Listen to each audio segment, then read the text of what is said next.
সময় হাসপাতালে হাতের বাড়ি চলছে। হবে সময় হাসপাতালে হাতের বাড়ি চলছে। আদি হাতের মিটার বাড়ি একজন চলছে। হচ্ছে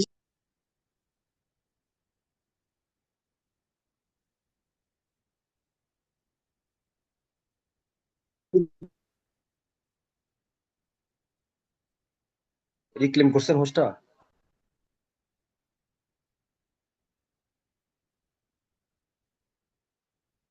ও আচ্ছা, ঠিক আছে,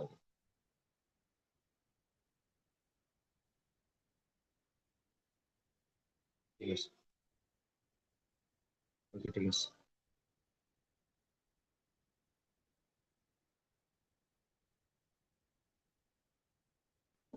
শুনতে পাচ্ছি, ফয়েজ ভাই, শোনা যাচ্ছে? আউযু বিল্লাহি মিনাশ শাইতানির রাজিম, বিসমিল্লাহির রহমানির রহিম। اللهم صل على محمد وعلى ال محمد كما صليت على ابراهيم وعلى ال ابراهيم انك حميد مجيد. اللهم بارك على محمد وعلى ال محمد كما باركت على ابراهيم وعلى ال ابراهيم انك حميد مجيد. فاهم؟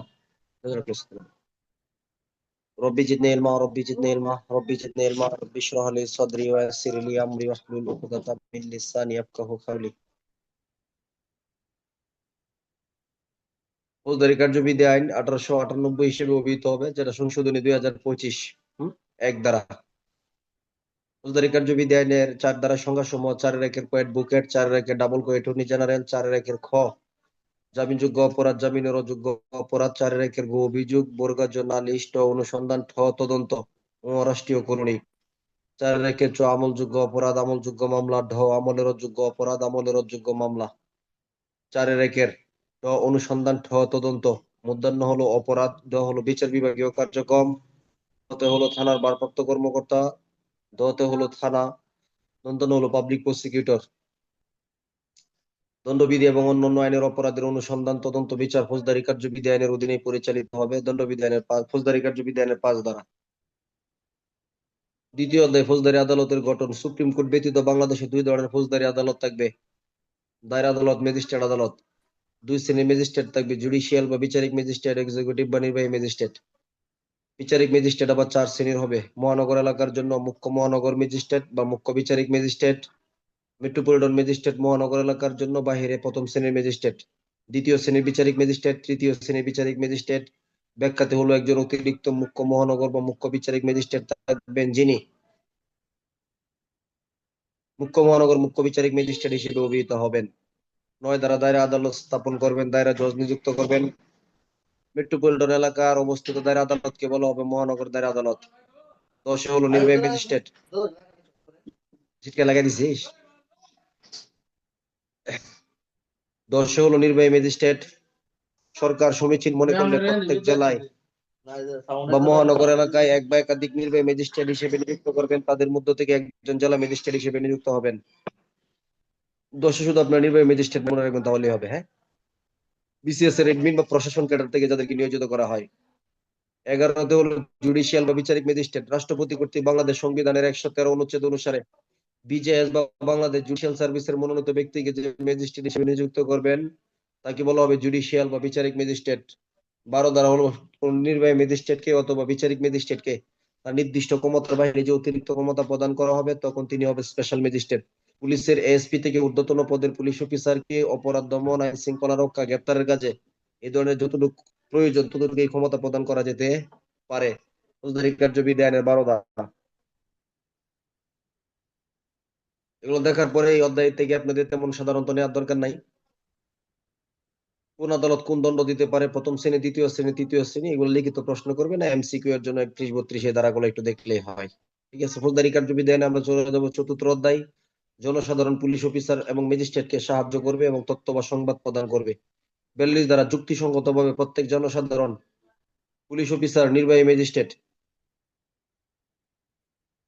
বা বিচারিক ম্যাজিস্ট্রেট বা যারা গ্রেপ্তারের ক্ষমতাবান তাদেরকে গ্রেপ্তার বা পলায়ন প্রতিরোধের ক্ষেত্রে সাহায্য করবে। খ শান্তি শৃঙ্খলা, সরকারি সম্পত্তি রক্ষার ক্ষেত্রে সাহায্য করতে বাধ্য থাকবে। 42 দ্বারা সাহায্য না করলে দণ্ডবিধির 187 ধারায় দণ্ডিত হবে।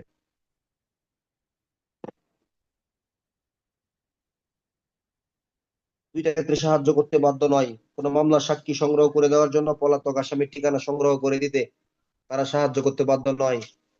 পুলিশ অফিসার ব্যতীত অন্য যদি কোনো ব্যক্তি পরোয়ানা কার্যকর করে, তাহলে অপর কোনো ব্যক্তিও তাকে সাহায্য করবে। 43 ধারা। 44 ধারা কতিপয় ব্যক্তি কতিপয় অপরাধের সংবাদ। ধরনগুলো মনে আছে না মাসুদ ভাই? মনে আছে? রাষ্ট্রদ্রোহ, বেআইনি সমাবেশ, দাঙ্গা, চুরি, ডাকাতি, দস্যুতা, অনিষ্ট, খুন, অপরাধজনক নরহত্যা, অনধিকার প্রবেশ ইত্যাদি সম্পর্কিত অপরাধের সংবাদ দিয়ে সাহায্য করবে। 45 ধারা গ্রাম প্রধান, জমির মালিক, হিসাব নবিশ, গ্রামের পুলিশ অফিসার বা চৌকিদার উন্মুক্ত অপরাধের সংবাদ দিয়ে পুলিশ অফিসার এবং ম্যাজিস্ট্রেটের মধ্যে যে নিকটে তাকে সংবাদ দিয়ে সাহায্য করতে বাধ্য থাকবে। ফৌজদারি কার্যবিধি আইনের 45 ধারা। 45-এর 1 ক, গ্রামের ভিতরে কোনো চোরাই মালের গ্রাহক বা এজেন্ট, দুর্দান্ত প্রকৃতির এরকম ব্যক্তি সম্পর্কে খ, ডাকাত, পলাতক আসামি, ঘোষিত অপরাধী বা জামিনের অযোগ্য অপরাধী। গতে হলো বেআইনি সমাবেশ, দাঙ্গা হাঙ্গামা। গ, কোনো অপমৃত্যুর ঘটনা বা নিখোঁজ ব্যক্তি। উমতে হলো কোনো ব্যক্তি বিদেশে অপরাধ করে আসছে, এমন অপরাধ বাংলাদেশে করলে অপরাধ হতো এরকম ব্যক্তি। চতে হলো শান্তি শৃঙ্খলা রক্ষা সম্পর্কিত। 45-এর 2 সরেও গ্রাম বলতে গ্রামের জমিও বোঝাবে। সরাত হলো প্রক্লেম বা ঘোষিত অপরাধী বলতে কাকে বোঝানো হয়। ফৌজদারি কার্যবিধানের 5ম অধ্যায় গ্রেপ্তার, পলায়ন, পুনরায় গ্রেপ্তার। 46 ধারা গ্রেপ্তারের পদ্ধতি এবং বাধাদান। কথা বা কার্য দ্বারা কোনো ব্যক্তি হেফাজতে আত্মসমর্পণ না করলে তার দেহ স্পর্শ করে গ্রেপ্তার করা যাবে। ফৌজদারি কার্যবিধি আইনের 46-এর 1 ধারা। 2 ধারা এরকম ব্যক্তি গ্রেপ্তার করার সময় বলপূর্বক বাধা দিলে বা পলায়নের চেষ্টা করলে তাকে সকল কৌশল অবলম্বন করে গ্রেপ্তার করা যাবে। 3, এরকম ব্যক্তি মৃত্যুদণ্ড, যাবজ্জীবন কারাদণ্ডে দণ্ডনীয় অপরাধে মৃত্যুদণ্ড বা যাবজ্জীবন কারাদণ্ডে দণ্ডনীয় অপরাধে অভিযুক্ত না হলে তাকে গ্রেপ্তার করার সময় মৃত্যু ঘটানো যাবে না। আর যদি যায় তাহলে 46-এর 3 লিখবেন, পুলিশ প্রবিধান 153-র ঘ বা 153 বিধি লিখবেন। সংশোধনী গুলো মনে আছে? 46 ধারা সংশোধনী গুলা ফৌজদারি কার্যবিধানের 46-এর সংশোধনী হলো ক, খ, গ, ঘ, ঙ, তাই না? 46-এর ক, খ, গ, ঘ, ঙ এগুলা কিন্তু সংশোধনীর অংশগুলা। তাহলে ফৌজদারি কার্যবিধি আইনের 46-এর ক এর সংশোধনী গুলা কি আছে এখানে? এখানে ক এর আবার ক, খ, গ, ঘ, ঙ আছে। কতে বলতেছে গ্রেপ্তার করার যখন যাবেন তখন আপনার যে সঠিক পরিচয় এবং যেটা আপনার সঠিক এবং সত্য পরিচয়, এগুলো কি করতে হবে? দৃশ্যমান রাখতে হবে বা বহন করতে হবে। কতে হলো তাকে পরিচয় পত্র দেখাইতে হবে বা প্রদর্শন করতে হবে। গতে হলো গ্রেপ্তার সম্পর্কে একটা মেমোরেন্ডিয়াম বা স্মারকলিপি প্রস্তুত করতে হবে। এই স্মারকলিপিতে অন্তত পক্ষে একজন সত্যায়নকারী বা প্রত্যয়নকারী স্বাক্ষর থাকবে। আর এটা মনোনয়ন, এটাকে আসামি কর্তৃক মনোনীত হবে, অথবা যেখানে গ্রেপ্তার করবেন এখানে একজন গণ্যমান্য ব্যক্তি, যদি এরকম কাউকে পাওয়া না যায় তাহলে স্মারকলিপিতে সেটা উল্লেখ করতে হবে।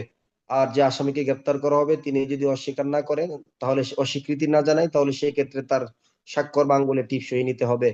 ফৌজদারি কার্যবিধি আইনের 46-এর ক এর গ, গতে হলো কি করতে হবে? যদি তাকে এখতিয়ার এলাকার বাহিরে গ্রেপ্তার করা হয়, হ্যাঁ, তাহলে 12 ঘন্টার ভিতরে কি করতে হবে? তার পরিবার, বন্ধু বান্ধব, আত্মীয় স্বজনকে এই সম্পর্কে জানাইতে হবে, কেন, কোথায় গ্রেপ্তার করা হয়েছে, কার হেফাজতে আছে। উমতে হলো 46-এর উমার মতো চিকিৎসার ব্যবস্থা করতে হবে। চতে হলো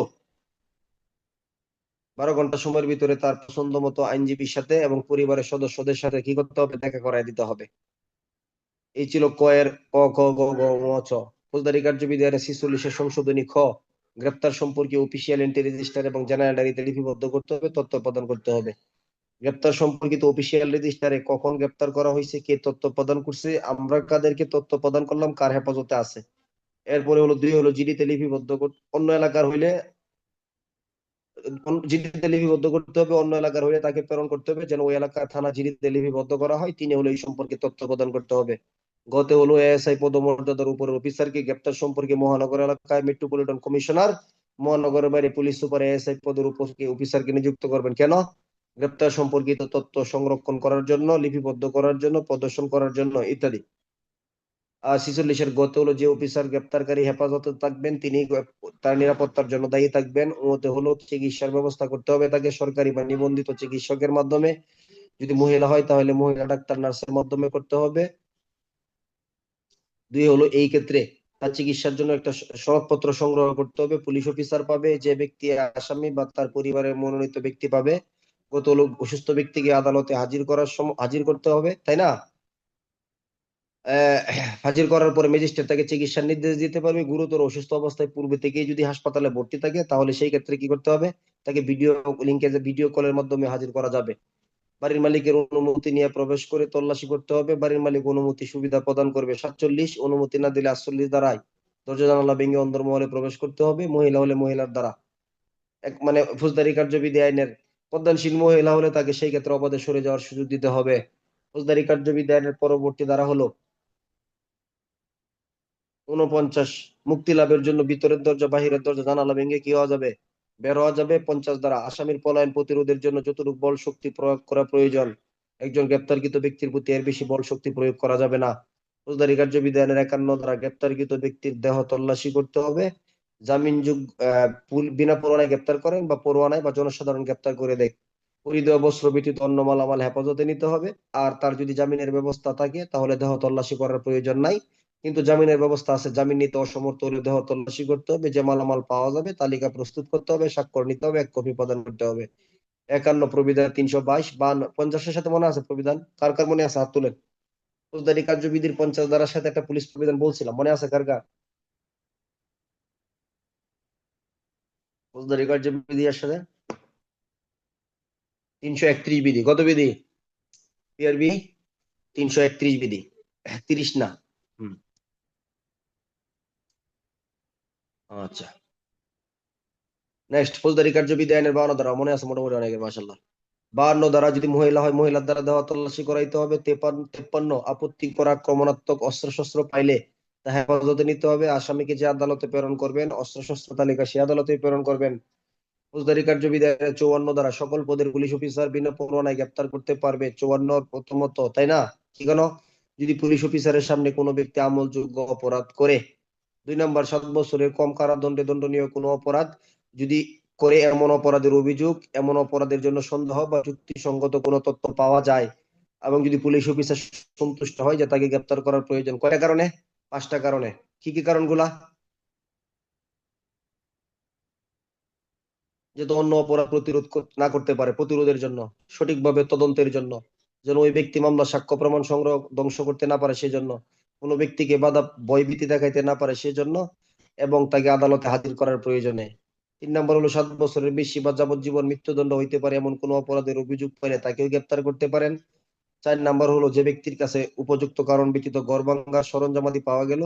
5 নম্বর হলো যে ব্যক্তি সরকার কর্তৃক ঘোষিত অপরাধী। 6 নম্বর, কারো কাছে চোরাই মাল বা সন্দেহজনক মালামাল পাওয়া গেলে। 7 নম্বর, কোন ব্যক্তি পুলিশের কাছে বাধা দিলে, হেফাজত থেকে পলায়ন বা পলায়নের চেষ্টা করলে। 8 নম্বর, প্রতিরক্ষা বাহিনী থেকে পলায়ন করেছে মর্মে যুক্তিসঙ্গত সন্দেহ হলে। 9 নম্বর, বিদেশে অপরাধ করে দেশে আসলে এরকম অভিযোগ, সংবাদ বা সন্দেহ হলে। 10 নম্বর, মুক্তিপ্রাপ্ত আসামি 565(3) ধারার বিধান অমান্য করলে। 11 নম্বর, অন্য কোনো পুলিশ অফিসার কর্তৃক গ্রেপ্তারের জন্য অনুরোধপত্র পাওয়া গেলে। 54, বিনা পরোয়ানায় গ্রেপ্তারের ক্ষেত্রে গ্রেপ্তারের কারণ জানাইতে হবে। 55 দ্বারা থানার ভারপ্রাপ্ত কর্মকর্তা, আপনি সাক্ষ্য আইনে এসে কিন্তু অনেকে একটা ভুল করেন, কি জানেন সেই ভুলটা? ফৌজদারি কার্যবিধি আইনগুলো আর পড়তে চান না, মানে টোটাল টাইমটাই সাক্ষ্য আইনে দিতে চান, তখনই কিন্তু আপনি দুর্বল হন। ওটা মনে রাখবেন। এটা পড়ার জন্য আপনি যদি এখন সাক্ষ্য আইনের ক্লাস শুধু কমপ্লিট করা, সামনের কিছু পড়া আপনার জন্য না। আপনার এখন মূল পড়াই কি? ফৌজদারি কার্যবিধি আইন। আর সাক্ষ্য আইনের যে অংশগুলো পড়াচ্ছি এগুলো ধরে রাখা। তাহলে টোটাল পূর্বের জায়গাগুলো যদি ধরে রাখতে পারেন তাহলে আপনার প্রস্তুতিটা খুব সুন্দর হবে। এটা সবচেয়ে আপনি এটা মাথায় রাখবেন যে আমি আমার আগের জায়গাগুলো মাথায় আছে কিনা। কন্টিনিউ আপনাকে রিভিশনের উপর রাখতে হবে এই জায়গাগুলো। ফৌজদারি কার্যবিধি আইনের 55 দ্বারা থানার ভারপ্রাপ্ত কর্মকর্তা ববগুড়ি অভ্যাসগত অপরাধীকে গ্রেপ্তার করতেও পারেন, করাইতেও পারেন। 55 রেখের ক, যে ব্যক্তি এরকম পরিস্থিতিতে সাবধানতা অবলম্বন করেন, নিজের নাম পরিচয় গোপন রাখেন, যে কোনো ব্যক্তি আমলযোগ্য অপরাধ করার জন্য এরকম কি রাখছেন, সাবধানতা অবলম্বন করতেছেন। ক্ষতে হলো ভবঘুরে সন্দেহভাজন ব্যক্তি, গতে হলো অভ্যাসগত দস্যু, চোর, ডাকাত, গৃহভঙ্গকারী, বলপূর্বক সম্পত্তি আদায়কারী, সম্পত্তি আদায়ের জন্য আঘাতের ভীতি প্রদর্শনকারী। এই ধরনের ব্যক্তিকে যখন অপর অফিসার দ্বারা গ্রেপ্তার করাবেন তখনকার কার্যপদ্ধতি 56 দ্বারা থানার ভারপ্রাপ্ত কর্মকর্তা অপরাধের ধরন উল্লেখ করে কি আদেশ দিবেন? আলামিন ভাই, মৌখিক আদেশ না লিখিত আদেশ? কি আদেশ? লিখিত আদেশ প্রদান করবেন। হ্যাঁ, যে অফিসার গ্রেপ্তার করতে যাবেন তাকে গ্রেপ্তারের কারণ সম্পর্কে জানাবেন। থানার ভারপ্রাপ্ত কর্মকর্তার লিখিত আদেশ তাকে দেখাবেন 56 ধারা। যদি কোনো ব্যক্তি আমলের অযোগ্য অপরাধ করেন অথবা এই ধরনের অপরাধে অভিযুক্ত হন অথবা পুলিশের সামনে করে থাকেন, তাহলে সেই ক্ষেত্রে তার নাম ঠিকানা জিজ্ঞাসা করবেন। যদি সে সঠিক নাম ঠিকানা না দেয় অথবা মিথ্যা নাম ঠিকানা প্রদান করে অথবা অস্বীকৃতি জানায়, তাহলে সঠিক নাম ঠিকানা যাচাই করার জন্য তাকে বিনা পরোয়ানায় গ্রেপ্তার করা যাবে। 57(1) এই ধরনের ব্যক্তিকে, এটা দেয়া আছে তো ভাই, ফৌজদারি পুরোটা রিভিশন দেয়া আছে আপনার এগুলো শোনার জন্য। পাইছেন না আপনার এগুলা? 3টা ক্লাসে টোটাল ফৌজদারি রিভিশন দেয়া আছে। যদি মনে না হলে আবার সমস্যা নাই। এক ক্লাসে তো আর ফৌজদারির পুরো রিভিশন দেওয়া সম্ভব না, 2 মাসের পড়া। এটা কি পসিবল? করতে পারবেন, সমস্যা নাই। হুম, সব দেওয়া আছে গ্রুপে। গ্রুপের ভিতরে ওই যে মিডিয়া, একদম মিডিয়া লিংক নামে একটা অপশন আছে, উপরে ক্লিক করার পরে এখানে এক পাশে দেখবেন লিংক আসে, আরেক পাশে সব মিডিয়া আসে, সব পূর্বে সব পাবেন এখানে গ্রুপে যা আছে। ওই ফৌজদারি কার্যবিধি আইনের পরবর্তী ধারা হলো 57(2) এই ব্যক্তিকে গ্রেপ্তার করার পর যদি তার নাম ঠিকানা পাওয়া যায়, তাহলে ম্যাজিস্ট্রেটের কাছে হাজির হওয়ার শর্তে জামিন সহ বা ব্যতীত একটি মুসলাক নিয়ে তাকে ছেড়ে দিতে হবে। তবে এই ব্যক্তি যদি বাংলাদেশের নাগরিক না হয়ে থাকে, বিদেশি নাগরিক হয়, তাহলে তার মুসলাকার পক্ষে বাংলাদেশের এক বা একাধিক জামিনদারের মুসলাকা নিতে হবে। 57(3) 24 ঘন্টার ভিতরে নাম ঠিকানাও পাওয়া যায় নাই এবং তার জামানত জামিনদার জামিন নিতে অসমর্থ হয়, তাহলে তাকে আদালতে প্রেরণ করতে হবে। 58 দ্বারা পুলিশ অফিসার যাকে বিনা পরোয়ানায় গ্রেপ্তার করতে পারেন, তাকে গ্রেপ্তার করার জন্য তার পিছন পিছন বাংলাদেশের যে কোনো স্থান অনুসরণ করতে পারবেন। 59 দ্বারা বাংলাদেশের কোন নাগরিকের সামনে যদি কোনো ব্যক্তি আমলযোগ্য অপরাধ করে, জামিনের অযোগ্য অপরাধ করে অথবা ঘোষিত অপরাধী হয়ে থাকে, তাহলে তাকে বিনা পরোয়ানায় গ্রেপ্তার করে পুলিশের কাছে বা নিকটস্থ থানায় নিয়ে যাবেন। 59(1) এই ব্যক্তিকে 54 ধারাভুক্ত হলে পুলিশ অফিসার আবার গ্রেপ্তার করবেন। 59(2) গ্রেপ্তার করার পর তার নাম ঠিকানা জিজ্ঞেস পূর্বক যদি সে অপরাধটা আমলের অযোগ্য হয়, তাহলে 57 ধারায় ব্যবস্থা গ্রহণ করবেন। আর অপরাধী না হলে তাকে ছেড়ে দিবেন। গ্রেপ্তারকৃত ব্যক্তিকে ম্যাজিস্ট্রেট বা ওসির কাছে নিয়ে যেতে হবে। 60 কোন ব্যক্তিকে বিনা পরোয়ানায় গ্রেপ্তার করার পর ফৌজদারি কার্যবিধির 167 ধারার আদেশ যদি না থাকে, তাহলে 24 ঘন্টার বেশি সময় রাখা যাবে না। এগুলো সাংবিধানিক 33 অনুচ্ছেদের কথা, কিন্তু খুব গুরুত্বপূর্ণ। বাংলাদেশ সংবিধানের 33-1 অনুচ্ছেদ, এটা কথা খুবই গুরুত্বপূর্ণ কিন্তু 33 অনুচ্ছেদ গুলা যে ধারাগুলোর সাথে রিলেটেড, যেমন 80 ধারার সাথে রিলেটেড। গ্রেপ্তারি পরোয়ানা কার্যকর করার সময় কারণ না জানায় আসামি কি করা যাবে না, গ্রেপ্তার করা যাবে না। এখন যে ফৌজদারি কার্যবিধি আইনের সংশোধনী 46-এর ক থেকে ও আসছে, এগুলো কিন্তু সাংবিধানিক অনুচ্ছেদের থেকে কিন্তু এগুলা এখানে অংশ করে দেওয়া হয়েছে। ফৌজদারি কার্যবিধি আইনের পরবর্তী ধারা হলো 62 ধারা। কোন ব্যক্তিকে গ্রেপ্তার করার পর গ্রেপ্তার সম্পর্কে মুখ্য মহানগর মুখ্য বিচারিক বা জেলা ম্যাজিস্ট্রেটকে রিপোর্ট দিতে হবে। 63 কোন ব্যক্তিকে গ্রেপ্তার করার পর তার নিজের মুসলেকা জামিন অথবা ম্যাজিস্ট্রেটের বিশেষ আদেশ না থাকলে তাকে ছেড়ে দেওয়া যাবে যাবে না। 64 ধারা নির্বাহী ম্যাজিস্ট্রেট অথবা বিচারিক ম্যাজিস্ট্রেটের এখতিয়ারাধীন এলাকায় তার উপস্থিতিতে কোনো ব্যক্তি অপরাধ করলে তিনি গ্রেপ্তার করতে পারেন, করাইতে পারেন। 64 ধারা 65 ধারা ম্যাজিস্ট্রেট এলাকার ভিতরে তার এখতিয়ারাধীন এলাকায় উপস্থিতিতে এমন ব্যক্তিকে গ্রেপ্তার করতে পারেন বা অপর ব্যক্তির দ্বারা করাইতে পারেন যে ব্যক্তিকে গ্রেপ্তার করার জন্য তিনি পরোয়ানা প্রদান করতে পারেন। 63 ধারা আইনসঙ্গত হেফাজত থেকে যদি কোনো ব্যক্তি পলায়ন করে, তাহলে যার হেফাজত থেকে পলায়ন করছে সেই ব্যক্তি সঙ্গে সঙ্গে বাংলাদেশের যে কোনো স্থান অনুসরণ করে তাকে গ্রেপ্তার করতে পারবেন। এই ধরনের গ্রেপ্তার করার সময় 67 ধারা মোতাবেক 47, 47, 49 ধারার বিধান সমূহ যথাসম্ভব কি হবে, প্রযোজ্য হবে। 67 সংশোধনী কয়েকটা ধারা আছে না, আছে কিনা আলিয়াসগর ভাই? 67 ক আছে, মনে আছে কার কার? হাত তুলেন। সংশোধনী 67 ক কার কার মনে আছে?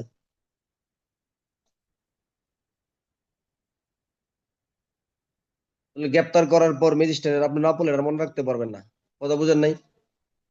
আপনি যদি এগুলো রিভিশনের উপর না রাখেন তাহলে কিন্তু মনে রাখতে পারবেন না, এগুলো স্বাভাবিক বিষয়। আর পড়াশোনার ভিতরে সবচেয়ে যেটা বিষয় হবে, প্রায় সময় আপনার অলসতার সৃষ্টি হবে। এটা আপনার জীবনের যে কোনো সফলতার পথেই এগুলো হবেই, কিন্তু এগুলো আপনাকে রিকভার করতে হবে কিন্তু, ঠিক আছে? চেষ্টা করতে হবে, প্রচুর চেষ্টা করতে হবে। কোনো বিষয় না, পদোন্নতি এত সহজ আমাদের। 30,000 পরীক্ষার্থী, পদোন্নতি হয় কত জনের? 300, 400, 500 লোকের পদোন্নতি হয়, তাই না? হচ্ছে না প্রতি বছর? তাহলে এটা যারা মানে পরিকল্পিত পরিশ্রম করতে পারতেছে তাদেরই কিন্তু হচ্ছে। এখন আপনি একদিক দিয়ে পড়তেছেন আরেক দিক দিয়ে বলতেছেন, তাহলে সারা জীবন খালি পড়েই যাবেন। এই পড়ার কোনো মূল্য নাই, কিন্তু একটা বছর আপনাকে কষ্ট করতে হবে। যতই শীত থাকুক, যতই গরম থাকুক, যতই অনুষ্ঠান থাকুক, যতই অসুবিধা থাকুক, ইনশাল্লাহ আপনি নিয়ত সহি রাখতে হবে, তাহলে সফলতা আসবে ইনশাল্লাহ। ফৌজদারি কার্যবিধি আইনের 67 কথা হলে গ্রেপ্তার করার পর ব্যক্তিকে ম্যাজিস্ট্রেটের কাছে হাজির করার পর যদি ম্যাজিস্ট্রেট দেখেন নিয়ম নীতিগুলো যথাসাধ্য অনুসরণ করা হয় নাই অথবা কি করা হয়েছে কোনো গাফিলতি করা হয়েছে, তাহলে সার্ভিস রুলস অনুসারে তার বিরুদ্ধে ব্যবস্থা গ্রহণ করা হবে। ফৌজদারি কার্যবিধি আইনের কত ধারা? 67 ক ধারা। পরবর্তী অধ্যায় ফৌজদারি কার্যবিধি আইনের কত নম্বর অধ্যায়? 6ষ্ঠ অধ্যায়। হাজির করাইতে বাধ্য করার জন্য পরোয়ানা সংক্রান্ত। 68 ধারা হলো সমন। কোন মামলার আসামি, বাদী, সাক্ষী, ফরিয়াদীকে আদালতে হাজির করার জন্য আদালতের বিচারক সুপ্রিম কোর্টের মনোনীত অফিসার কর্তৃক স্বাক্ষরিত সিলমোহরকৃত লিখিত 2 কপি আদেশনামাকে সমন বলা হবে। 68 পুলিশ প্রবিধানের 471 বিধি। 68 পুলিশ অফিসার যে আদালত সমন জারি করবে সে আদালতের মনোনীত কোনো কর্মচারী অথবা অন্য কোনো সরকারি কর্মচারী সমন জারি করতে পারবে। 68 68 সমন যদি কোনো সমিতিবদ্ধ কোম্পানি বা প্রতিষ্ঠানের নিকট জারি করতে হয় তাহলে উক্ত কোম্পানি বা প্রতিষ্ঠানের সেক্রেটারি, অফিস প্রধান বা স্থানীয় ম্যানেজার বরাবর সমনের কপি প্রদান করতে হবে। এমন ধরনের সমন রেজিস্ট্রিকৃত ডাকযোগে প্রেরণ করা যাবে। আর ওখানে সমন পৌঁছানোর পর সমন জারি হয়েছে বলে গণ্য হবে। 69 সমন এখন মোবাইল করে শর্ট মেসেজের মাধ্যমে, ইমেইলের মাধ্যমেও জারি করা যায়। ফৌজদারি কার্যবিধি 70 যাকে সমন জারি করবেন তাকে যথাসাধ্য চেষ্টা করে খুঁজে পাওয়া না গেলে তার পরিবারের কোন সাবালক ব্যক্তির প্রতি সমন জারি করা যাবে 2 কপির 1 কপি প্রদান করে অপর কপিতে প্রাপ্তি স্বীকার নিয়া। 71 69 70 দ্বারা বর্ণিত বিধায় সমন জারি করা না গেলে প্রকাশ্য স্থানে টানিয়ে বা লুটকিয়েও সমন জারি করা যাবে। 72 প্রজাতন্ত্রের সক্রিয় সরকারি কর্মচারী অফিস প্রধান বরাবর সমনের 2 কপির 1 কপি প্রদান 2 কপি প্রদান করতে হবে। তিনি 69 দ্বারা বর্ণিত বিধান অনুসারে সমন জারি করবেন এবং 1 কপি আদালতে প্রেরণ করবেন। এটা সরকারি কর্মচারীর নিকট সমন জারি হয়েছে বলে গণ্য হবে। 72 73 এখতিয়ার এলাকার বাইরে ম্যাজিস্ট্রেট বরাবর সমন। 74 সমন জারি যদি এখতিয়ার এলাকার বাইরে হয় অথবা সমন জারিকারক অফিসার অনুপস্থিত থাকে তাহলে সেই ক্ষেত্রে সমন জারিকারক অফিসারের এফিডেভিট এবং অপর কপির অপর পৃষ্ঠার প্রাপ্তি স্বীকার দ্বারা সমন জারির প্রমাণ করা যাবে। 75 গ্রেপ্তারি পরোয়ানা। কোনো ব্যক্তিকে গ্রেপ্তার করে আদালতে হাজির করার জন্য আদালতের প্রিসাইডিং অফিসার, ম্যাজিস্ট্রেট বেঞ্চের সদস্য কর্তৃক স্বাক্ষরিত সিলমোহরকৃত লিখিত আদেশনামাকে কি বলা হয়? সমন। গ্রেপ্তারি পরোয়ানা বলা হয়। পুলিশ বিধানের 468 315 বিধি। গ্রেপ্তারি পরোয়ানার বৈধ উপাদান কয়টা মনে আছে? কয়টা উপাদান?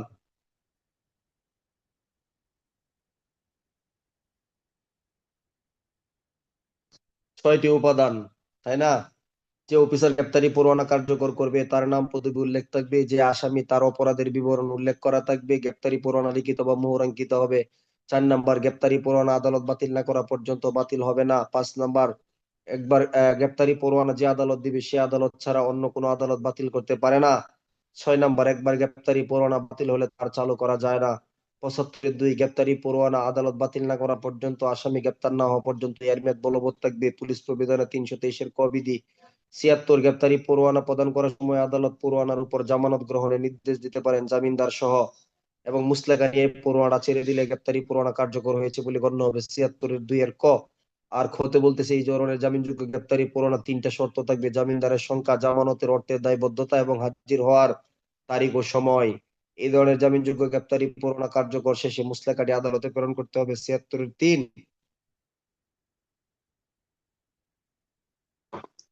গ্রেপ্তারি পরোয়ানা সাধারণত এক বা একাধিক পুলিশ অফিসারের প্রতি নির্দেশিত হবে, তবে তাৎক্ষণিক পুলিশ অফিসার পাওয়া না গেলে কোনো ব্যক্তিকে দ্রুত গ্রেপ্তারের প্রয়োজন হলে এক বা একাধিক ব্যক্তির প্রতি নির্দেশ প্রদান করতে পারবে। 77 1 তখন তাদের একজন বা সকলে মিলে পরোয়ানা কার্যকর করতে পারবে। 77 2 কোন প্রথম শ্রেণীর ম্যাজিস্ট্রেট, জমির মালিক, কৃষক, ম্যানেজারের প্রতি কোন পলাতক আসামি, ঘোষিত অপরাধী, জামিনের অযোগ্য অপরাধীকে গ্রেপ্তার করার জন্য পরোয়ানা নির্দেশ প্রদান করতে পারবে না। 78 1 জমির মালিক, কৃষক, ম্যানেজার গ্রেপ্তারি পরোয়ানা স্বাক্ষর মূলে গ্রহণ করবেন, প্রাপ্তি স্বীকার দিবেন এবং তাদের জমিতে আসামি বসবাস বা প্রবেশ করলে পরোয়ানাটি কার্যকর করবেন। 78 3 পুলিশের কাছে নিয়ে যাবেন। পুলিশ যদি দেখেন 76 দ্বারা জামিনের ব্যবস্থা আছে, ব্যবস্থা নিবেন, না হলে আদালতে প্রেরণ করবেন।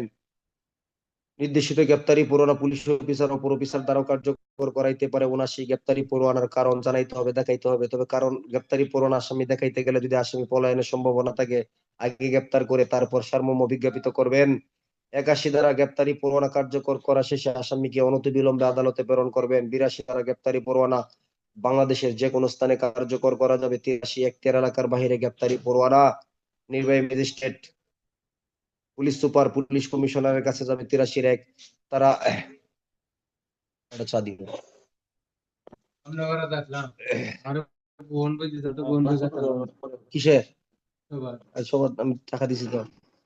আমারটা তো আলাদা বইয়ের জন্য আসছো আমার মধ্যে দিয়ে দিলি আচ্ছা, ফৌজদারি কার্যবিধি আইনের আদা আছে না, বেশি করে আদা দিয়ে দিও। ফৌজদারি কার্যবিধি আইনের 83(2) ধারা গ্রেপ্তারি পরোয়ানা নিয়ম অনুসারে কার্যকর করবে। 84 এখতিয়ার এলাকার বাইরে গ্রেপ্তারি পরোয়ানা কার্যকর করতে কে কে গেছেন হাত তুলেন। গেছেন আপনারা কেউ নিজের এলাকা ছেড়ে অন্য এলাকায় গ্রেপ্তারি পরোয়ানা কার্যকর করতে যান নাই কখনো? আমি গেছি, যান নাই? আচ্ছা, কি করবেন? 84 এক ধারায় গ্রেপ্তারি পরোয়ানার যে এলাকায় যাবেন ওই এলাকায় গিয়ে ম্যাজিস্ট্রেট অথবা পুলিশ সুপার বা সর্বনিম্ন ওসি সাহেব তার কাছে বলবেন, স্যার আমরা আসছি ঢাকা থেকে, তাই না? আচ্ছা, অনেকেই গেছেন, আমরা ঢাকা থেকে আসছি স্যার এই যে গ্রেপ্তারি পরোয়ানা নিয়ে। তখন উনি কি করবে? এটা 84 এক আপনার কাজ। 2 কার কাজ? ওইখানকার ওসি সাহেবের কাজ। পরোয়ানার উপর স্বাক্ষর দিবে, ওই এলাকায় গ্রেপ্তার করার জন্য আপনাদেরকে ক্ষমতা অবাধ স্বাধীনতা দিবে, প্রয়োজনে আপনাদেরকে সাহায্য করবে। তিনি কি বলতেছে? আপনি টাইম ভালো জানেন, তাহলে কারো কাছে রিপোর্টও করবেন না, কারো সাহায্য নেবেন না। বুঝেন নাই? কি করবে? যেটা আমরা বেশি করি, নিজেরাই গিয়ে অন্য এলাকায় গ্রেপ্তারি সরাসরি পরোয়ানা কি করি, কার্যকর করি। তাহলে 84(3) কাজটাই বেশি করি। আবার 85 কাজও কিন্তু করি না। যে 85 দ্বারা কি গ্রেপ্তার করার পরে কি করতে হবে? যদি 20 মাইলের বেশি দূরে হয়ে যায়, তাহলে ওই এলাকার পুলিশ সুপার, পুলিশ কমিশনার, ম্যাজিস্ট্রেটের কাছে আসামিকে নিয়ে কি হইতে হবে? হাজির হইতে হবে। তাদের কাজ হলো 3টা। হয়তো জামিনের ব্যবস্থা থাকলে জামিন দিবে, নাহলে গ্রেপ্তারি পরোয়ানা প্রদানকারী আদালতে আসামিকে প্রেরণ করবে। আর জামিনের ব্যবস্থা নাই, সন্তুষ্টি সাপেক্ষে, শর্ত সাপেক্ষে তাকে অন্তর্বর্তীকালীন কি করতে পারবে? 497 ধারা বিধান অনুসারে জামিন দিতে পারবে। ফৌজদারি কার্যবিধি আইনের ধারা কত? 85 আর 86 ধারা হলো এই সম্পর্কে কি করবে? 86 পড়াইছে আপনাদেরকে? ও 85, 86 তো বললাম মাত্র। 85 হলো আগের কাজ, এটা হলো 86 কাজ। আজকে এই পর্যন্ত ফৌজদারি রিভিশন। একদিন বেশি বললে পরে সাক্ষ্য রিভিশন দেওয়া যাবে না, লম্বা আলোচনা আছে। সাক্ষ্য আইনে আমাদের কত পর্যন্ত ছিল গত ক্লাসে? আগামী ক্লাসে আপনাদের পড়া হচ্ছে ফৌজদারি কার্যবিধি রিভিশন 86 থেকে ফৌজদারি কার্যবিধির 153 পর্যন্ত। আপনারা দিবেন কালকে ইনশাল্লাহ, মনে থাকবে? আগামী কালকে ফৌজদারি কার্যবিধি আইনের 86 থেকে 153 পর্যন্ত এটা আপনারা রিভিশন দিবেন, আমি বলবো না। ঠিক আছে, মাথায় থাকবে বিষয়টা? আমি যাকে প্রশ্ন করবো তাকেই বলতে হবে কিন্তু, এটা কি নির্দিষ্ট করে বলে দিব না আজকে আপনাদের। কালকে ফৌজদারি কার্যবিধি আইনের 86 থেকে 153 পর্যন্ত, অর্থাৎ 13 নম্বর অধ্যায় পর্যন্ত আগামীকালকে আপনাদের এটা রিভিশন। আমি কিন্তু ধরবো, যদি ভালোভাবে না পারেন প্রথমে কিছু অপমান করবো, তারপরে ক্লাস থেকে বের করে দিব। বুঝতে পারছি? ক্লাস থেকে রিমুভ করে দিব আমি এখানে বসে। এটা বলতে পারবেন না যে আমি নতুন, এটা বলতে পারবেন না যে আমি এটা পড়ে আসি নাই, দেখি নাই। আর যারা আপনাদের আশেপাশে আছে ক্লাস আজকে ছিল না, তাদেরকে বলে দিয়েন, আমি গ্রুপে মেসেজ দিয়ে দিব যে আগামীকালকে আপনাদের এই পর্যন্ত রিভিশন ক্লাস। টাক্কানে হ্যান্ড নোট পাইছেন সবাই? হ্যান্ড নোট পাচ্ছেন না? 1 থেকে 68 পর্যন্ত হ্যান্ড নোট দেওয়া আছে কিন্তু সাক্ষ্য আইনে। আচ্ছা, আমি আমার জায়গা থেকে সব চেষ্টাটাই করব, আপনি আপনার জায়গা থেকে চেষ্টাটা করেন, ইনশাল্লাহ আর কোনো অসুবিধা থাকবে না।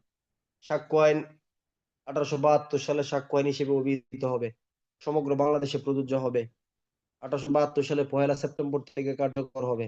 1952 সালে সেনাবাহিনী আইন, 53 সালের বিমান বাহিনী আইন, 1961 সালে নৌ শৃঙ্খলা আইনের গঠিত আদালত ব্যতীত সকল সামরিক আদালতে আইনের বিধান প্রযোজ্য হবে। সাক্ষ্য আইনের 3 ধারা সংজ্ঞা। একে হলো আদালত, সকল জজ ম্যাজিস্ট্রেট সাক্ষ্য গ্রহণের ক্ষমতাপ্রাপ্ত ব্যক্তিকে বোঝানো হবে। সাক্ষ্য আইনের 3 ধারা বিষয় বলতে কোনো কিছুর অবস্থা, কোনো কিছু সম্পর্ক, কোনো মানসিক অবস্থাকে বোঝাবে যা সম্পর্কে কোনো ব্যক্তি সচেতন। 3 ধারা হলো বিচার্য বিষয়, যেগুলোর উপর ভিত্তি করে বিচার কার্যক্রম হবে। যে বিষয়গুলো সরাসরি বিচার্য নয় কিন্তু বিচার্য বিষয় সম্পর্কে সঠিক সিদ্ধান্ত নেওয়া যায় তাকে বলা হয় প্রাসঙ্গিক বিষয়। কোনো অক্ষর, সংখ্যা, চিহ্ন দ্বারা এক বা একাধিক উপায়ে বর্ণিত লিপিবদ্ধ বিষয়কে দলিল বলা হয়। আদালতে মৌখিকভাবে যে সাক্ষ্য দেওয়া হয় তাকে বলা হয় মৌখিক সাক্ষ্য। দলিলপত্র পরিদর্শনের মাধ্যমে যে সাক্ষ্য দেওয়া হয় তাকে বলা হয় দালিলিক সাক্ষ্য। মৌখিক সাক্ষ্য, দালিলিক সাক্ষ্যকে একত্রে কি বলা হয়? মৌখিক এবং দালিলিক সাক্ষ্য, নাকি কি বলা হয়? সাক্ষ্য বলা হয়। আর একটা হলো বস্তুগত সাক্ষ্য, যে সমস্ত সাক্ষ্যের মাধ্যমে অপরাধের সাথে ভিকটিমের কি যোগসাজশের সম্পর্ক এটা নির্ণয় করা যায়, কোন ঘটনাকে প্রমাণিত মিথ্যা প্রমাণিত করা যায়, সেগুলো কি বলা হয় ফিজিক্যাল এভিডেন্স বা বস্তুগত সাক্ষ্য। রক্ত, বীর্য, চুল, লালা ইত্যাদি, হাতের ছাপ, পায়ের ছাপ। সাক্ষ্য আইনের 3 ধারা। আর একটা গুরুত্বপূর্ণ সংজ্ঞা হলো কি ডিজিটাল বা ইলেকট্রনিক রেকর্ড। যে সমস্ত রেকর্ড গুলো ডিজিটাল বা ইলেকট্রনিক উপায়ে প্রস্তুত করা হয়, ডিজিটাল বা ইলেকট্রনিক উপায়েই সংরক্ষিত হয়, তাকে ডিজিটাল বা ইলেকট্রনিক রেকর্ড বলা হয়। অডিও রেকর্ড, ভিডিও রেকর্ড ইত্যাদি। সাক্ষ্য আইনের 3 ধারা পরবর্তী সংজ্ঞা হলো ডিজিটাল বা ইলেকট্রনিক স্বাক্ষর, ডিজিটাল বা ইলেকট্রনিক স্বাক্ষর সার্টিফিকেট। সাক্ষ্য আইনের 3 ধারা প্রমাণিত আদালতের আনিত বিবেচনায় যে বিষয়গুলোর অস্তিত্ব আছে তাকে বলা হয় প্রমাণিত। আদালতে যার অস্তিত্ব নাই আনিত বিবেচনায় তাকে বলা হয় মিথ্যা প্রমাণিত। যেগুলো প্রমাণিত হয় নাই, মিথ্যা প্রমাণিত হয় নাই তাকে বলা হয় অপ্রমাণিত।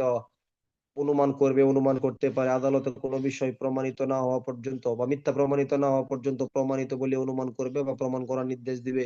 কোনো বিষয় একবার প্রমাণিত হওয়ার পরে এটাকে মিথ্যা প্রমাণিত করার জন্য আর সাক্ষ্য গ্রহণের সুযোগ না দেওয়া হলে তাকে বলা হয় চূড়ান্ত প্রমাণ।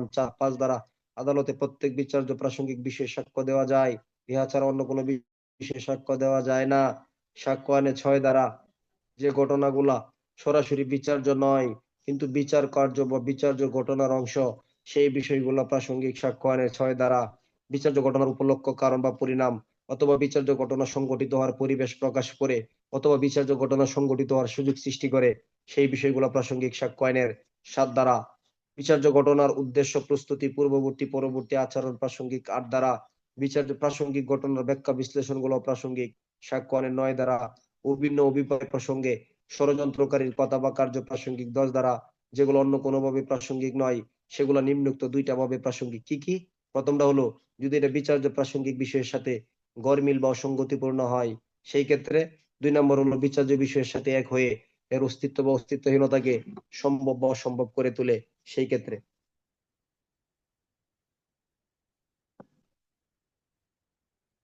তোর উপরে জির আছে নাকি? সাক্ষ্য আইনের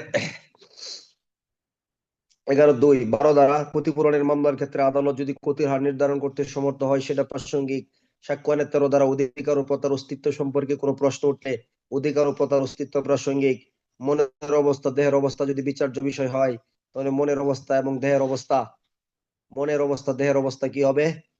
প্রাসঙ্গিক হবে। কিভাবে সৃষ্টি হইলে? মনে আছে? 6টা কথা বলতে পারবেন? বলেন সবাই কি কি। দিলর হোসেন ভাই মনে আছে 14 ধারার কথাগুলা? এই 6টা কথা মনে রাখলে 14 ধারার সব প্রশ্ন আপনি কি করতে পারবেন? উত্তর দিতে পারবেন, বুঝতেই পারবেন।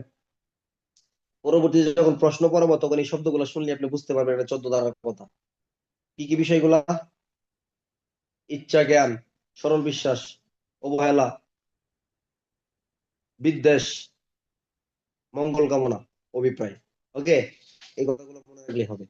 এরপরে সাক্ষ্য আইনের 15 ধারা কোনো কাজ ইচ্ছাকৃত ভাবে হলো, কোনো কাজ কি ইচ্ছাকৃত ভাবে করলো নাকি এটা আকস্মিক ভাবে হয়েছে সেটা কিভাবে বুঝতে পারবেন?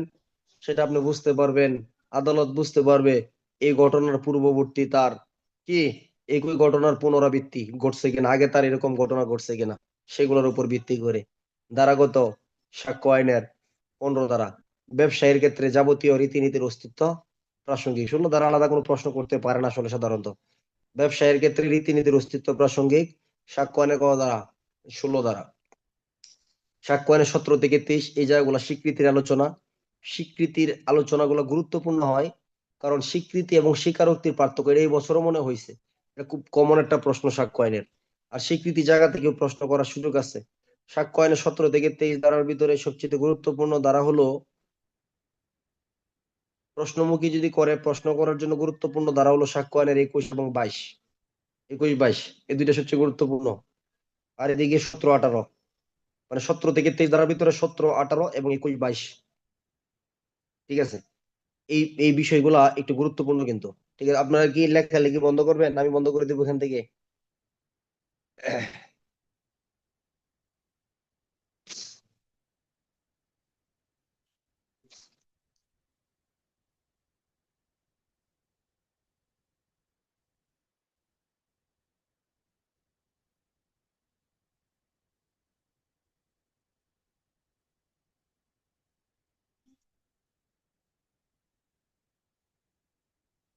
বাইজিৎ ভাই শুনতে পাচ্ছি?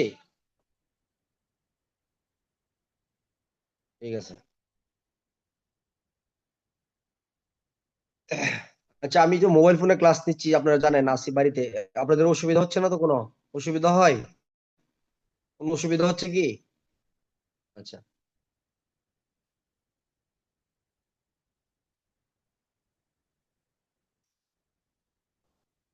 সাক্ষ্য আইনের 17 দ্বারা স্বীকৃতি কনফিউশন। স্বীকৃতির ইংরেজি শব্দ হলো কনফিউশন। স্বীকৃতি সাক্ষ্য আইনের খুব গুরুত্বপূর্ণ একটা শব্দ।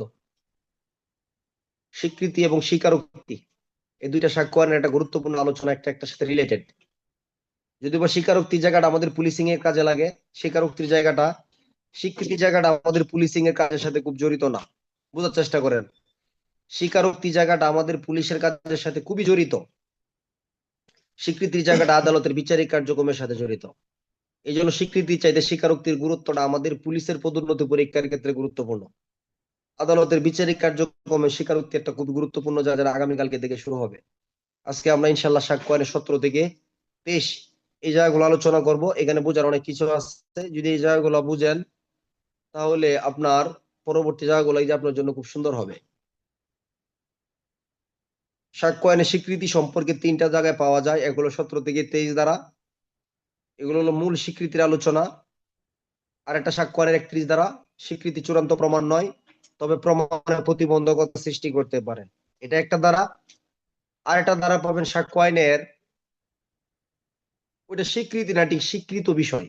সাক্ষ্য আইনের 58 দ্বারা স্বীকৃত বিষয় প্রমাণের প্রয়োজন নাই। স্বীকৃত বিষয় কি প্রমাণের প্রয়োজন নাই, আমি ওগুলো এখন ব্যাখ্যা করবো না।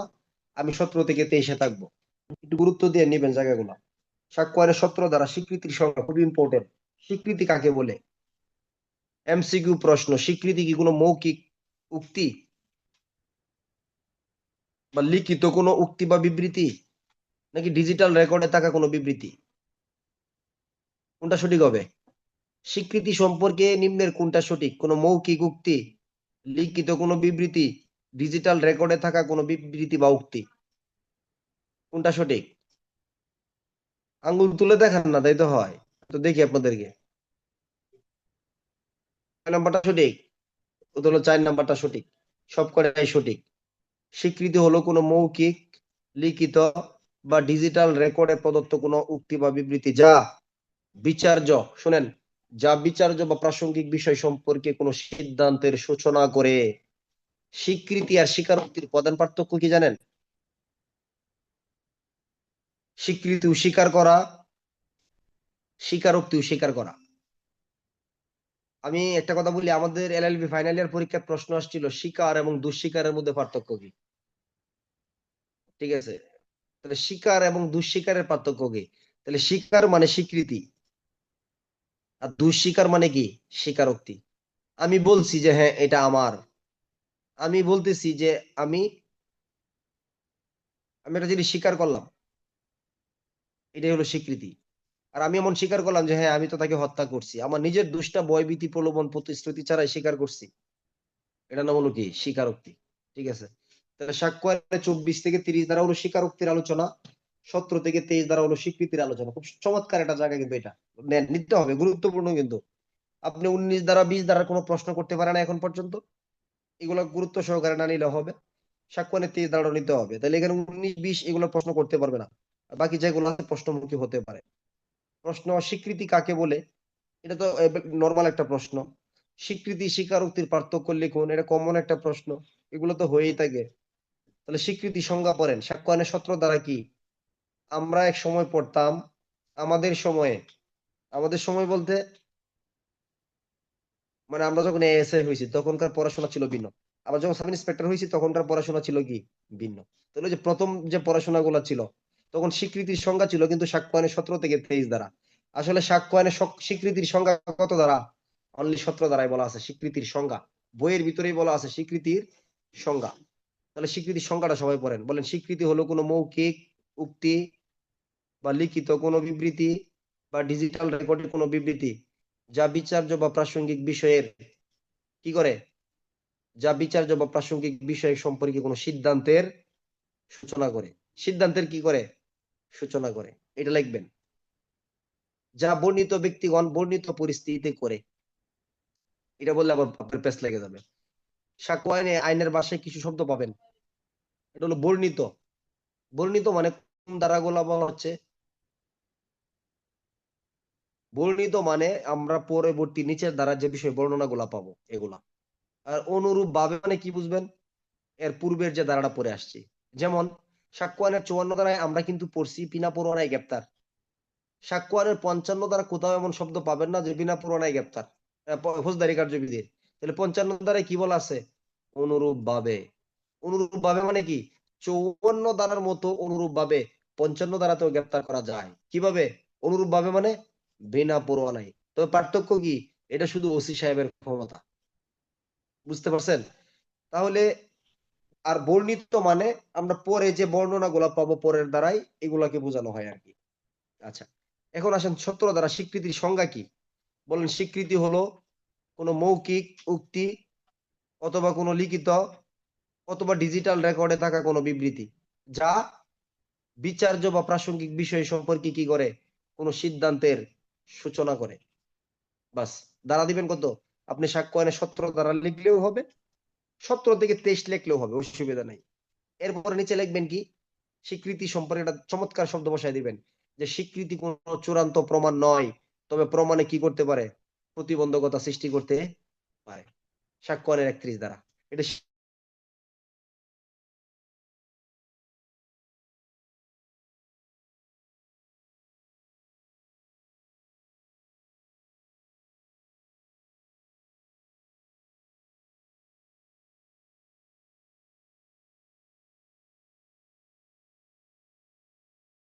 স্বীকৃতির সাথে চমৎকার রিলেটেড একটা কথা। তাহলে স্বীকৃতি কি চূড়ান্ত প্রমাণ?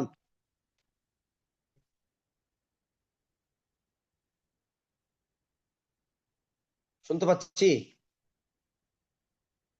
শোনা যায় আলাসগর ভাই? শোনা যাচ্ছে? আচ্ছা, ঠিক আছে। তাহলে স্বীকৃতি হলো চূড়ান্ত প্রমাণ নয়, তবে প্রমাণে কি করতে পারে? প্রতিবন্ধকতা সৃষ্টি করতে পারে। যেমন ফয়েজ ভাই চেয়ারম্যান নয়, কিন্তু চেয়ারম্যানের নির্বাচনে অংশগ্রহণ করতে পারে। বুঝছেন বিষয়টা? সে কিন্তু চেয়ারম্যান না, কিন্তু নির্বাচনে প্রতি বছরই কি করতে পারে? অংশগ্রহণ করতে পারে। যেমন আলী আসগর ভাই কি করতে পারে? সে গোল দিতে পারে না, কিন্তু যারা গোল দিতে আসে তাদেরকে বাধা দিতে পারে। এরকম একটা জায়গা স্বীকৃতি। ঠিক আছে, এগুলো পরে গিয়ে কাজে লাগবে। কিন্তু মানে একটা প্লেয়ার সে গোল করতে পারে না, কিন্তু আরেকজন যখন গোল দিতে আসে সে কি করতে পারে? গোল দেওয়ার পথে বাধা দিতে পারে। স্বীকৃতির কার্যক্রমটা আদালতে এরকমই। এটা চূড়ান্ত প্রমাণ না। আবার কি করতে পারে? কোনো কিছু প্রমাণে আবার কি দিতে পারে? বাধা দিতে পারে। ঠিক আছে, প্রমাণে কি করতে পারে? বাধা দিতে পারে। মানে একজন ব্যক্তি একটা কাজ ভালো করে সে করতে পারে না, কিন্তু অন্যের কাজে সে কি করতে পারে? বাধা দিতে। এরকম লোক আছে না যে নিজে ভালো কিছু করতে পারে না, কিন্তু অন্য মানুষ ভালো কিছু করতে চাইলে এই কাজে কি করতে পারে? বাধা দিতে পারে। স্বীকৃতি আদালতে এরকম একটা ভূমিকায় পালন করে থাকে। স্বীকৃতি কি করে? এমন একটা ভূমিকায় পালন করে আর কি। তাহলে স্বীকৃতি কিভাবে হতে পারে? মৌখিক ভাবে, লিখিত ভাবে, নাকি কোনো ডিজিটাল উপায়ে, নাকি সবকটাই সঠিক? সবকটাই সঠিক। মৌখিক ভাবে হতে পারে, লিখিত ভাবে হতে পারে, কোনো ডিজিটাল রেকর্ডের মাধ্যমে হতে পারে স্বীকৃতি। সাক্ষ্য আইনে কত দ্বারা? 17 দ্বারা। তাহলে বলেন সংজ্ঞা, স্বীকৃতি সংজ্ঞা পড়েন সবাই। স্বীকৃতি হলো কোনো মৌখিক উক্তি বা কোনো লিখিত উক্তি বা ডিজিটাল রেকর্ডের কোনো বিবৃতি। তাহলে মৌখিক, লিখিত বা ডিজিটাল রেকর্ডে যা, বলেন যা কোনো বিচার্য বিষয়ে বা প্রাসঙ্গিক বিষয়ে কি করে? কোনো সিদ্ধান্তের সূচনা করে। সিদ্ধান্তের সূচনা করে। সাক্ষ্য আইনের 17 দ্বারা। এখন আমরা পরবর্তীতে যদি দেখি যে স্বীকৃতি সম্পর্কে পরের কথাটা যদি বলি যে 18 দ্বারা স্বীকৃতি। 17 দ্বারা হলো স্বীকৃতির সংজ্ঞা, 18 দ্বারাই বলতেছে স্বীকৃতি। এটা আবার কেমন? 18 দ্বারা দুই ভাবে প্রশ্ন আসতে পারে, কয়েকভাবে প্রশ্ন করতে পারে। কি কি 18 দ্বারা প্রশ্ন আসতে পারে? যে কোন কোন ব্যক্তি স্বীকৃতি প্রদান করতে পারে, এটা, অথবা কোন কোন ব্যক্তির বিবৃতি স্বীকৃতি হিসেবে গণ্য হবে। কি প্রশ্ন করলাম? কোন কোন ব্যক্তি স্বীকৃতি প্রদান করতে পারে, এটা একটা। আর এটা কি? কোন কোন ব্যক্তির বিবৃতি স্বীকৃতি হিসেবে গণ্য হবে। তাহলে মামলার কোন পক্ষ বা পক্ষের কোন প্রতিনিধি। মামলার পক্ষকে বুঝেন ইলিয়াস সাহেব? মামলার পক্ষ বুঝেন? মামলার পক্ষকে বাদী পক্ষ, বিবাদী পক্ষ। বাদী পক্ষ, বিবাদী পক্ষ। তাহলে মামলার কোন পক্ষ, পক্ষের কোন প্রতিনিধি, প্রতিনিধিত্বমূলক চরিত্রে বাদী, মামলার সাথে স্বার্থ আছে এমন কোন ব্যক্তি। কার স্বার্থ আছে? আমি বাইজিদের বিরুদ্ধে মামলা করে দিলাম, আমি বাদী, সে হলো বিবাদী, এখানে অন্য কোনো ব্যক্তিরও স্বার্থ থাকতে পারে, তাহলে স্বার্থ সংশ্লিষ্ট ব্যক্তি। আরেকজন কি, যাহার নিকট থেকে স্বার্থ প্রাপ্তি ঘটিয়াছে, এরকম কোন ব্যক্তিরা প্রকাশ্যে বা অপ্রকাশ্যে আদালতের অনুমতি ক্রমে যে বিবৃতি প্রদান করবে, তাদের বিবৃতি স্বীকৃতি হিসেবে গণ্য হবে সাক্ষ্য আইনের 18 ধারা। তাহলে 18 ধারা আমরা দুইটা প্রশ্ন নিতে পারি, যে কোন কোন বিষয়গুলা স্বীকৃতি হিসেবে গণ্য হবে, এটা একটা। কোন কোন ব্যক্তির বিবৃতি স্বীকৃতি হিসেবে গণ্য হবে, এটা একটা। আর এটা হলো, তাহলে প্রথমে কি বললাম, কোন কোন ব্যক্তি স্বীকৃতি প্রদান করতে পারে, কোন কোন বিষয়গুলো স্বীকৃতি হিসেবে গণ্য হবে, কোন কোন ব্যক্তি বিবৃতি দিলে তা স্বীকৃতি হিসেবে গণ্য হবে। যেভাবে হোক, মানে মোট প্রশ্ন দুইটা দাঁড়াবে। তাহলে কোন কোন বিষয়গুলো স্বীকৃতি হিসেবে গণ্য হবে, এটা একটা। কারা কারা স্বীকৃতি প্রদান করতে পারে, এটা একটা। কোন কোন ব্যক্তি বিবৃতি দিলে তা স্বীকৃতি হিসেবে গণ্য হয়, এটা একটা। তাহলে একটা কথা মনে রাখতে পারেন, যে কোন কোন ব্যক্তি স্বীকৃতি দিতে পারে, কারা কারা স্বীকৃতি দিতে পারে, বা কাদের বিবৃতি গুলা স্বীকৃতি হিসেবে গণ্য হবে। তাহলে মামলার পক্ষ, বলেন মামলার পক্ষ, পক্ষের প্রতিনিধি, পক্ষের কি প্রতিনিধি। এখন এই প্রতিনিধিত্বমূলক চরিত্রে বাদী, মানে বাদী পক্ষের কোন প্রতিনিধি, এটা বলছে আর কি। প্রতিনিধিত্বমূলক চরিত্রে কি বাদী, মামলার স্বার্থ সংশ্লিষ্ট কোনো ব্যক্তি, মানে মামলার সাথে যার কি আছে, স্বার্থ আছে।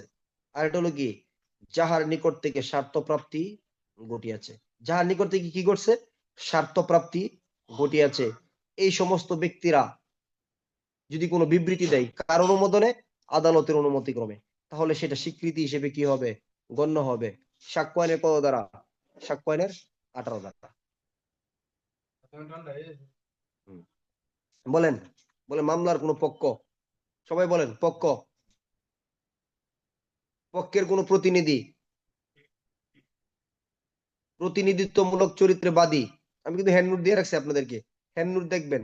এখন যদি বলেন সাক্ষ্য আইন কি পড়বো, যদি আমি যে হ্যান্ড নোট দিছি এগুলো যদি পড়েন, আপনি এতে মোটামুটি ভালো একটা ধারণা নিতে পারবেন, যতটুকু আপনার পরীক্ষার প্রয়োজন। এখানে ভাষ্য থেকে অনেক বিষয় দেওয়া আছে। তাহলে পক্ষ, পক্ষের প্রতিনিধি, প্রতিনিধিত্বমূলক চরিত্রে বাদী, কয়টা গেল, তিনটা। তারপরে মামলার স্বার্থ সংশ্লিষ্ট কোনো ব্যক্তি, কি সংশ্লিষ্ট, আপনি এখানে কেন আসছেন, যে আমার এখানে স্বার্থ আছে, তাহলে মামলার সাথে স্বার্থ আছে এমন কোন ব্যক্তি। আর এটা হলো কি, যার নিকট থেকে স্বার্থ প্রাপ্তি ঘটিয়াছে। তাহলে একটা মোটরসাইকেল নিয়ে ধরেন আমি এবং দিলওয়ার হোসেন ভাইয়ের ভিতরে সমস্যা চলতেছে, তাহলে এইটা আমরা, এই মোটরসাইকেলটা আমি কার কাছ থেকে নিয়েছিলাম, ধরেন আমি আগে মামুন নামক ব্যক্তির কাছ থেকে নিয়েছিলাম। তাহলে এটা কোন ব্যক্তির নিকট থেকে করছে, এটা মামুনের নিকট থেকে। তাহলে সেই ব্যক্তি এসে যদি এখানে কোনো বিবৃতি দেয়, তারটাও কি হিসেবে গণ্য হবে, সেও বলতে পারবে যে হ্যাঁ মোটরসাইকেলটা আমার ছিল, আমার কাছ থেকে শরীফুলে কিনে নিয়েছিল। ঠিক আছে, এই 5টা কথা মনে রাখবেন। তাহলে মামলার কোন পক্ষ, পক্ষের প্রতিনিধি, প্রতিনিধিত্বমূলক চরিত্রে বাদী, স্বার্থ সংশ্লিষ্ট ব্যক্তি, যাহার নিকট থেকে স্বার্থ প্রাপ্ত ঘটছে, এই সমস্ত ব্যক্তিরা প্রকাশ্যে বা অপ্রকাশ্যে যে বিবৃতি দিবেন, তাদের বিবৃতি স্বীকৃতি হিসেবে কি হবে, গণ্য হবে সাক্ষ্য আইনের 18 ধারা। তাহলে সহজ কথা কি, 17 ধারা কি পড়বেন, মৌখিক, লিখিত বা ডিজিটাল রেকর্ডে কোনো উক্তি বা বিবৃতি যেটা বিচার্য বিষয়ে সিদ্ধান্তের সূচনা করে, তাকে বলে স্বীকৃতি। সাক্ষ্য আইনের 17 ধারা, পুলিশ প্রবিধানের 283 বিধি। 18 ধারা, কারা কারা স্বীকৃতি দিতে পারে, মামলার কোন পক্ষ, পক্ষের প্রতিনিধি, প্রতিনিধিত্বমূলক চরিত্রে বাদী, মামলার স্বার্থ সংশ্লিষ্ট ব্যক্তি, যাহার নিকট থেকে স্বার্থ প্রাপ্ত ঘটিয়াছে এরকম কোন ব্যক্তি।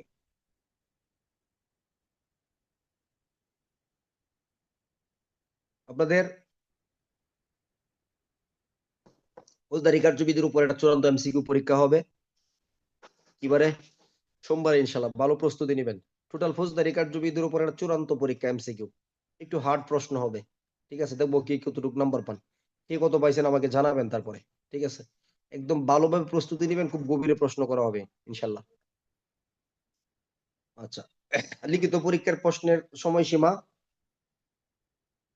আজ রাতে 12টার পর আর কেউ খাতা পাঠাবেন না। আপনাদের পরীক্ষা নেওয়ার পরে খাতা দিতেই থাকেন সপ্তাহ ধরে, তাহলে খাতা আমি দেখবো কবে?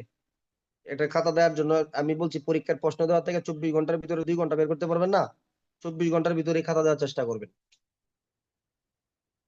আচ্ছা, সাক্ষ্য আইনের 17, 18 দুইটা দ্বারা বুঝছেন? 17 এবং 18 বুঝছেন? বলেন সবাই, আমি একটু রেস্ট করি।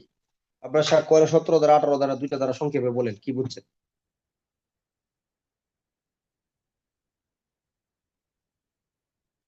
আমি বলছি কিন্তু সংক্ষেপে বলার জন্য, তাহলে সংক্ষেপে দুইটা রূপ বলবেন। 17 ধারা স্বীকৃতির সংজ্ঞা, 18 ধারা কারা কারা স্বীকৃতি দিতে পারে, এটি হলো সংক্ষিপ্ত কথা। ফরহাদ ভাই বুঝছেন? 17 ধারা হলো স্বীকৃতির সংজ্ঞা, মৌখিক উক্তি, লিখিত বা ডিজিটাল রেকর্ডে কোনো বিবৃতি যা বিচার্য বিষয় বা প্রাসঙ্গিক বিষয়ে কি করে, সিদ্ধান্তের সূচনা করে। ধারা হলো কত? 17। 18 ধারা কারা কারা দিতে পারে বলেন? 1 নাম্বার পক্ষ, 2 নাম্বার পক্ষের প্রতিনিধি, 3 নাম্বার প্রতিনিধিত্বমূলক চরিত্রে বাদী। আজকে আপনাদের সাক্ষ্য আইনের শেষ কষ্টের ক্লাস। কালকে থেকে মনে করবেন যে সাক্ষ্য আইন এত সহজ, সত্যিকার অর্থে দেখবেন কালকে থেকে মনে করবেন যে সাক্ষ্য আইন এত ইজি, আপনার কাছে মনে হবে এটা। তাহলে আজকে পর্যন্ত একটু কষ্টটা করেন। 4 নাম্বার যাহার নিকট থেকে, যার সাথে মামলার সাথে কি আছে, স্বার্থ সংশ্লিষ্ট। 5 নাম্বার যাহার নিকট থেকে স্বার্থের প্রাপ্তি ঘটছে, এই ব্যক্তিরা স্বীকৃতি দিতে পারবেন প্রকাশ্যে অপ্রকাশ্যে আদালতের অনুমোদন করে। 18 সাক্ষ্য আইন 19 দ্বারা মামলার পক্ষের সাথে যাহা সম্পর্ক অবশ্যই প্রমাণ করতে হবে এরকম ব্যক্তির বিবৃতি স্বীকৃতি। সাক্ষ্য আইনের 19 দ্বারা যদি মূল বই ভাষ্য আপনি একাধারে 2 মাসও পড়েন, আপনি মূল জায়গা বুঝতে পারবেন না। হ্যাঁ, যদি ওইদিকে যাবি, যদি ডাক্তার আছে, আচ্ছা তাহলে আমি ফোন দিব আপনাকে। যদি সাক্ষ্য আইনের 19 ধারা থেকে আজ পর্যন্ত কোনো প্রশ্ন করতে পারে নাই, ভবিষ্যতেও কোনো প্রশ্ন করতে পারবে কিনা আমার জানা নাই। আর প্রশ্ন যারা করবে তাদের তো বুঝতে হবে জায়গাটা বলছে নাকি, তাই না? এই বিষয়টা কিন্তু এরকম।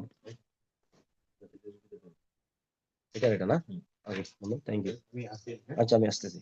তাহলে সাক্ষ্য আইনের 19 দ্বারা মামলার পক্ষের সাথে যাহার সম্পর্ক অবশ্যই প্রমাণ করতে হবে এরকম ব্যক্তি স্বীকৃতি। সাক্ষ্য আইনের একটা জিনিস মনে রাখবেন, উপান্ত টিকা যেটাকে বলা হয়, মানে হেডিং, প্রত্যেকটা দ্বারা একটা হেডিং আছে না, যে বড় করে লেখা, যেটা আপনার ইয়ে করে কি বলে এটাকে, বোল্ড করে লেখা থাকে যে অংশটা, এটাকে উপান্ত টিকা বলা হয় বা শিরোনাম বলা হয়। এখন অনেক জায়গায় কিন্তু শিরোনামের সাথে ভিতরের কথার কোনো মিল নেই। যেমন আপনার সাক্ষ্য আইনের 24 দ্বারাই দেখবেন হেডিং এ বলা আছে বয়ভীতি, হ্যাঁ বয়ভীতি, বয়ভীতি প্রলোভন, অসুবিধা নাই, বয়ভীতি প্রলোভন এবং প্রতিশ্রুতিজনিত স্বীকারোক্তি যখন প্রাসঙ্গিক। ক দ্বারায় বলা আছে এটা সাক্ষ্য আইনের 24 দ্বারা হেডিং এ বলা আছে প্রাসঙ্গিক। তাহলে যারা পুরাতন তারা কিন্তু বুঝবেন সাক্ষ্য আইনের 24 দ্বারা কি আসলে প্রাসঙ্গিকতার দ্বারা, প্রাসঙ্গিকতার না, সাক্ষ্য আইনের 24 দ্বারা কিন্তু মূলত অপ্রাসঙ্গিকতার দ্বারা। ঠিক একই ভাবে সাক্ষ্য আইনের 19 ধারার হেডিং এর ভিতরে কিন্তু বলা আছে মামলার পক্ষের সাথে যাহার সম্পর্ক অবশ্যই প্রমাণ করতে হবে এরকম ব্যক্তি স্বীকৃতি। ভিতরে কথা বলতেছে যে ব্যক্তি মামলার বিপরীতে কোনো ব্যক্তির অবস্থা প্রমাণ করার দায়িত্ব প্রমাণ করতে হয়, মামলার বিপরীতে কোনো ব্যক্তির অবস্থান প্রমাণ করতে হয় এরকম ব্যক্তির বিবৃতি স্বীকৃতি।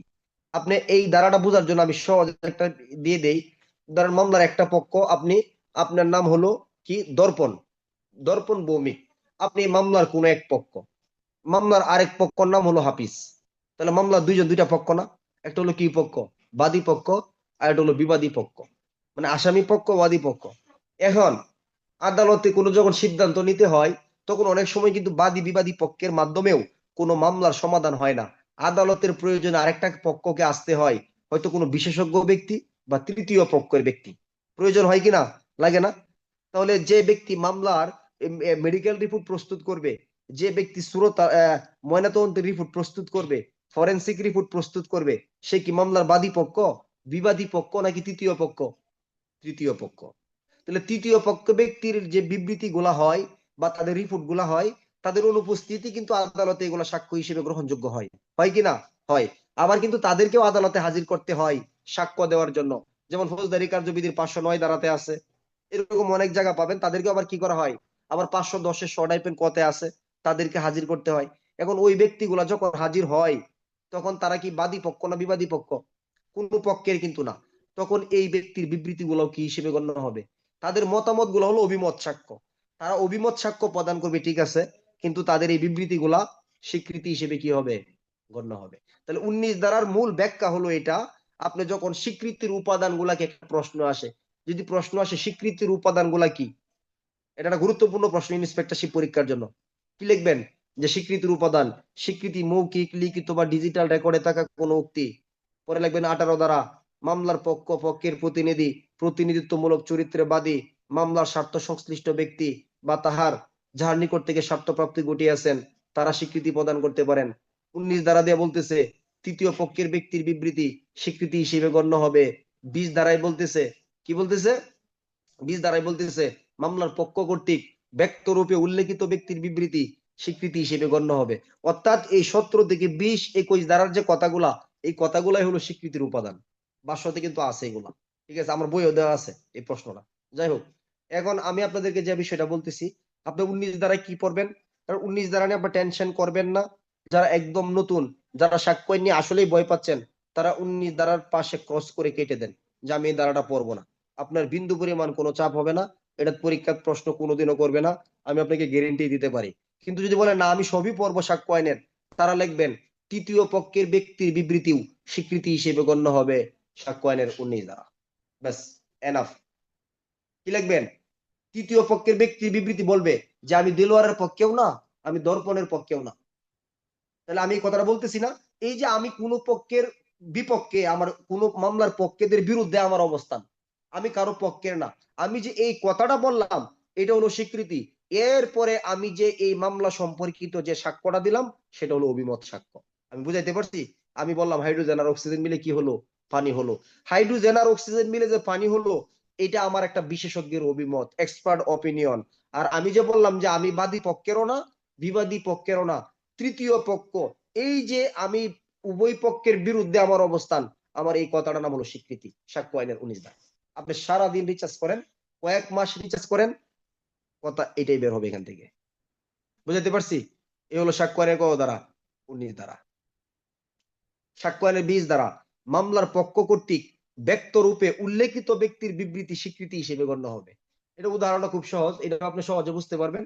আপনি যদি মন চায় যে আমি 20 ধারা নিব না, আপনার জন্য সুযোগ আছে।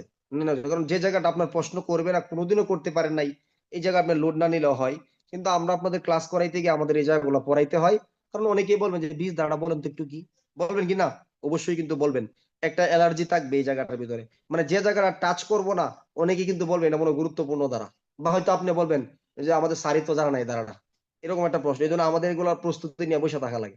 আসলে কিন্তু একদম আমি অনেস্টলি বলছি কথাটা, এই জন্য পড়াইতে হয় কথাগুলা। সাক্ষ্য আইনের 20 ধারা বলতেছে যে মামলার পক্ষ কর্তৃক ব্যক্ত রূপে উল্লেখিত ব্যক্তির বিবৃতি স্বীকৃতি হিসেবে গণ্য হবে। যেমন ধরেন আমার একটা মোটরসাইকেল আছে, আমার মোটরসাইকেলটা আমি হাফিজ ভাইয়ের কাছে বিক্রি করে দিলাম। কার কাছে? হাফিজ ভাইয়ের কাছে। যদি 20 ধারাটা বুঝেন তাহলে 21 ধারাটা আপনার জন্য সহজ হবে। আমার মোটরসাইকেল আমি হাফিজ ভাইয়ের কাছে বিক্রি করলাম। এখন এই মোটরসাইকেলটা যে ওনার কাছে বিক্রি করলাম, পরবর্তীতে এটা নিয়ে যে কোনো একটা মোকদ্দমা চলতেছে দুইজনের ভিতরে, তো মোটরসাইকেলটা ভালো না বা যে কোনো একটা অসুবিধা হয়েছে। এখন এই ছবি কি ও দিয়ে গেছে আমার কাছে?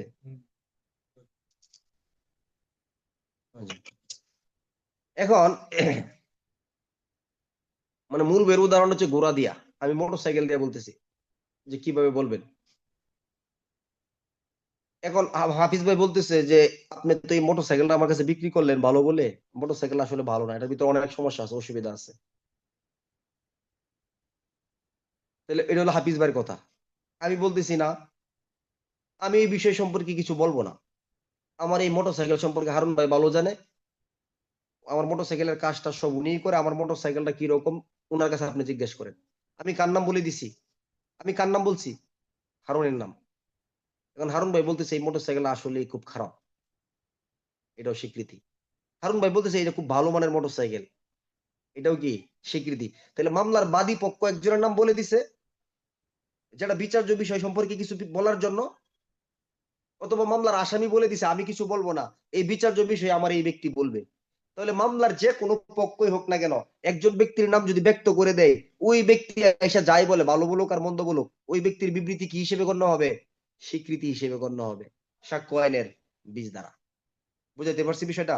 বুঝেন নাই মনে হয়। তাহলে মামলা দুইটা পক্ষ না, বাদী পক্ষ, বিবাদী পক্ষ। আসামি বলতেছে আমি কিছু বলবো না, এই সম্পর্কে সায়েম বলবে। আমি আসামি, আমি বাদী পক্ষ, আমি বলছি আমি কিছু বলবো না, আপনি এই সম্পর্কে কাকে জিজ্ঞেস করেন, এই সম্পর্কে আপনি একে জিজ্ঞেস করেন। আরে আপনাদের নাম খালি আইফোন দেখি সবার, আইফোন টাইফোন কি নাম চেঞ্জ করবেন এগুলা? নাম কারো নাম আইফোন হয় নাকি? আচ্ছা, এই সম্পর্কে মাসুদ ভাইকে জিজ্ঞেস করেন, তাহলে এই মাসুদ ভাই বলবে যে হ্যাঁ এটা এরকম অথবা এটা এরকম না। তাহলে সেই ক্ষেত্রে কি হবে? সেই ক্ষেত্রে তাদের বিবৃতি গুলাও স্বীকৃতি হিসেবে কি হবে, গণ্য হবে। স্বীকৃতি মানে কি? স্বীকৃতি মানে স্বীকার করা। মাসুদ ভাই বলতেছে মোটরসাইকেলটা খুবই খারাপ, এই যে একটা বিষয় স্বীকার করলো, এটাও স্বীকৃতি। বলতেছে এটা খুবই ভালো। তাহলে আমি ধরেন আদালতে আসামির কাঠ গড়ায় আছে, আমাকে বলছে আপনি এই বিষয়ে কিছু বলেন, আমি বলছি আমি এই বিষয়ে কিছু বলতে চাই না, আমি বলতে পারবো না, আমার বলার মতো কোনো সুযোগ নাই। তাহলে কি এই বিষয়ে বলবেন না? আমি বলবো এই বিষয়ে সুলতান ভাই কিছু বলবে। তাহলে সুলতান ভাই যে এসে বললো, সুলতান ভাই নামটা কে ব্যক্ত করে দিছে, আদালত নাকি মামলার দুইটা পক্ষের কোনো ব্যক্তি, বাদী পক্ষ বা বিবাদী পক্ষ? এখন সুলতান ভাই যাই বলুক, তার বিবৃতি স্বীকৃতি হিসেবে গণ্য হবে। সাক্ষ্য আইনে কত দ্বারা? 20 দ্বারা।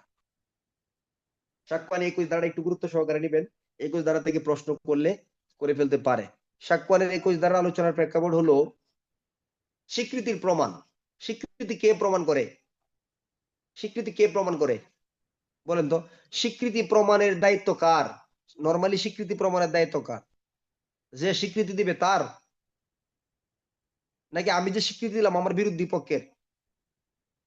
আমি যদি স্বীকৃতি দেই, আমার স্বীকৃতি আমাকে প্রমাণ করার সুযোগ নাই। আমার স্বীকৃতি আমার প্রতিপক্ষ বা বিরোধী পক্ষ আমার বিরুদ্ধে প্রমাণ করে দেখাবে। যেমন ধরেন আমি আপনাকে একটা সহজ উদাহরণ দিই। ধরেন এটা একটা সম্পত্তির দলিল, এটা কি দলিল, আমি বলতেছি এই সম্পত্তিটা, এই দলিলটা বৈধ। আমি শরীফুল বলতেছি এই দলিলটা কি বৈধ, বুঝেন?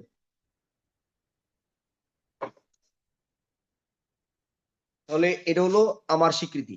আমি শরীফুল বলতেছি আমার এই দলিলটা কি বৈধ, এটা আমার স্বীকৃতি। এখন আমার বিরোধী পক্ষ আকরাম ভাই বলতেছে এই দলিলটা অবৈধ। তাহলে এখানে কয়টা স্বীকৃতি হইলো? স্বীকৃতি কয়টা হয়েছে বলেন? এই দলিলটা আমি বলতেছি বৈধ, এটা শরীফুলের স্বীকৃতি। আকরাম ভাই বলতেছে এটা অবৈধ, এটা কার স্বীকৃতি? এটা আকরাম ভাইয়ের স্বীকৃতি। এখন সাক্ষ্যের 21 দ্বারা বলতেছে স্বীকৃতি সমূহ প্রাসঙ্গিক। স্বীকৃতি সমূহ স্বীকৃতিকারী স্বীকৃতিকারী বা তার প্রতিনিধির বিপক্ষে প্রমাণ করা যায়। তবে নিম্নলিখিত তিনটা ক্ষেত্রে স্বীকৃতিকারীর পক্ষ থেকেও প্রমাণ করা যায়। নিজের পক্ষ থেকে প্রমাণ করা যায়, আমি এই পয়েন্টে পরে আসবো। আসল পয়েন্টটা হলো যে স্বীকৃতি দেয় সবসময় স্বীকৃতি তার বিরুদ্ধে প্রমাণ করা যায়। তাহলে শরীফুল যে বলছে এই দলিলটা বৈধ, এটা অবৈধ প্রমাণ করার দায়িত্ব কার? আকরাম ভাইয়ের। মানে আমি যে বলছি স্বীকৃতি দিচ্ছে এটা বৈধ দলিল, এটা আমার আর প্রমাণ করার কোনো সুযোগ সাধারণত নাই। আকরাম প্রমাণ করে দেখাইবে এটা অবৈধ। আকরাম বলতেছে এই দলিলটা অবৈধ, এটা তার স্বীকৃতি। তাহলে আমি প্রমাণ করে দেখাবো এই দলিলটা বৈধ। তাহলে আকরামের স্বীকৃতি কি ছিল? দলিল অবৈধ, আমি প্রমাণ করে দেখাবো। তাহলে স্বীকৃতি কার এখানে? আকরামের। আমি কি প্রমাণ করে দেখাবো? এই দলিলটা বৈধ। তাহলে যে স্বীকৃতি দেয় সে প্রমাণ করে, নাকি তার বিরোধী পক্ষকে প্রমাণ করতে হয়? তার বিরোধী পক্ষকে স্বীকৃতির বিরুদ্ধে প্রমাণ করে দেখাইতে হয় সাক্ষ্যের 21 দ্বারা।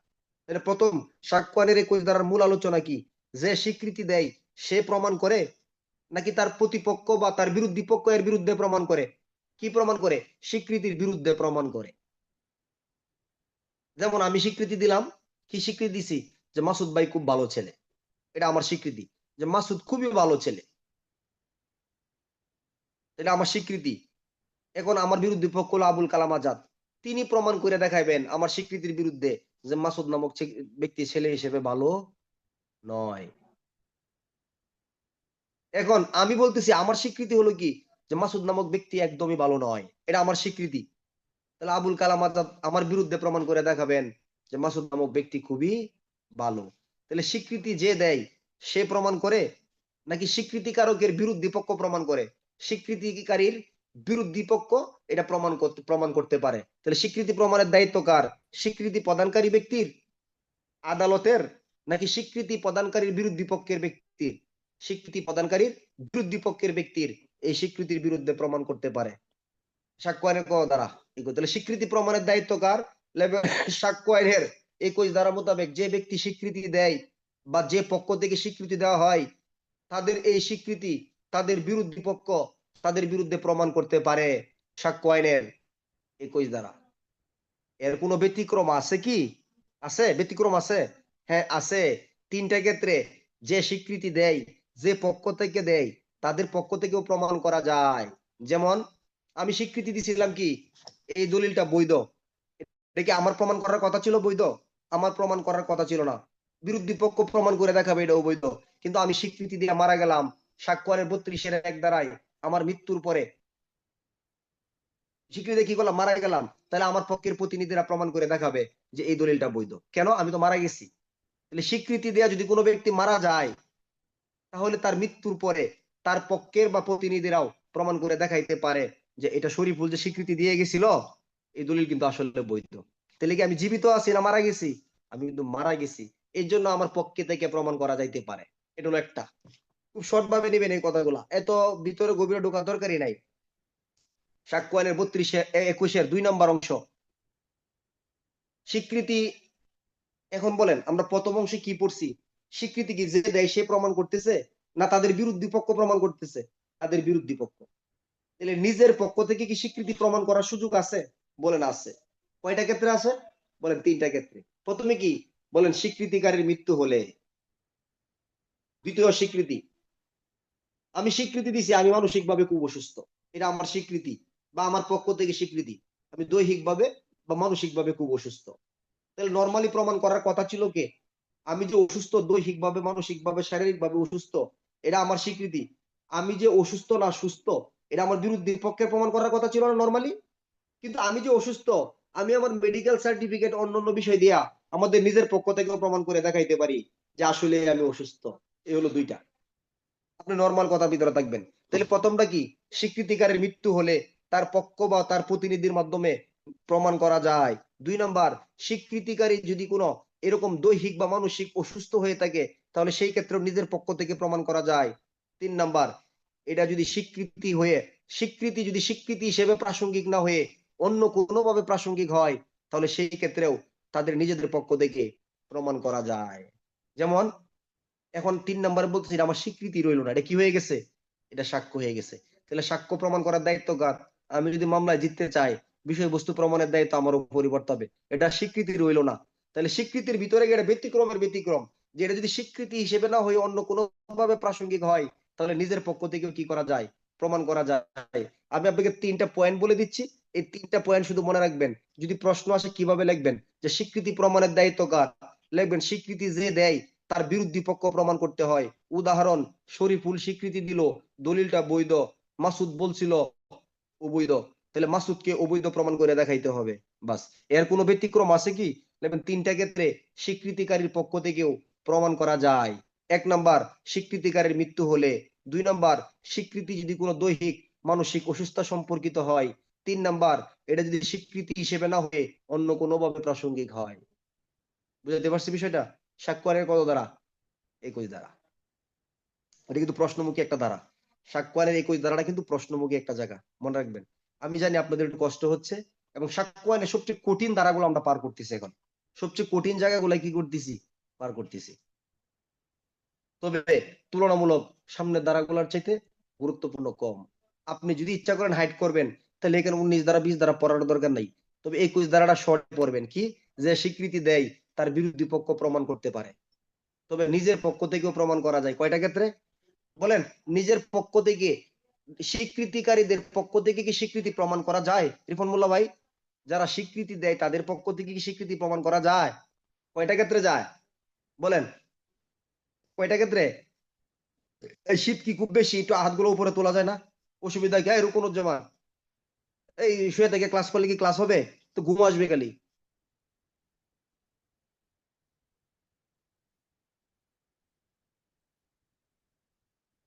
আচ্ছা, তাহলে স্বীকৃতিকারী কয়টা পক্ষ থেকে প্রমাণ করা যায়? নিজের পক্ষ, যারা স্বীকৃতি দেয় তারা কি প্রমাণ করতে পারে? যদি পারে, কয়টি ক্ষেত্রে পারে? এমসিকিউ প্রশ্ন। 3টি ক্ষেত্রে। কেন?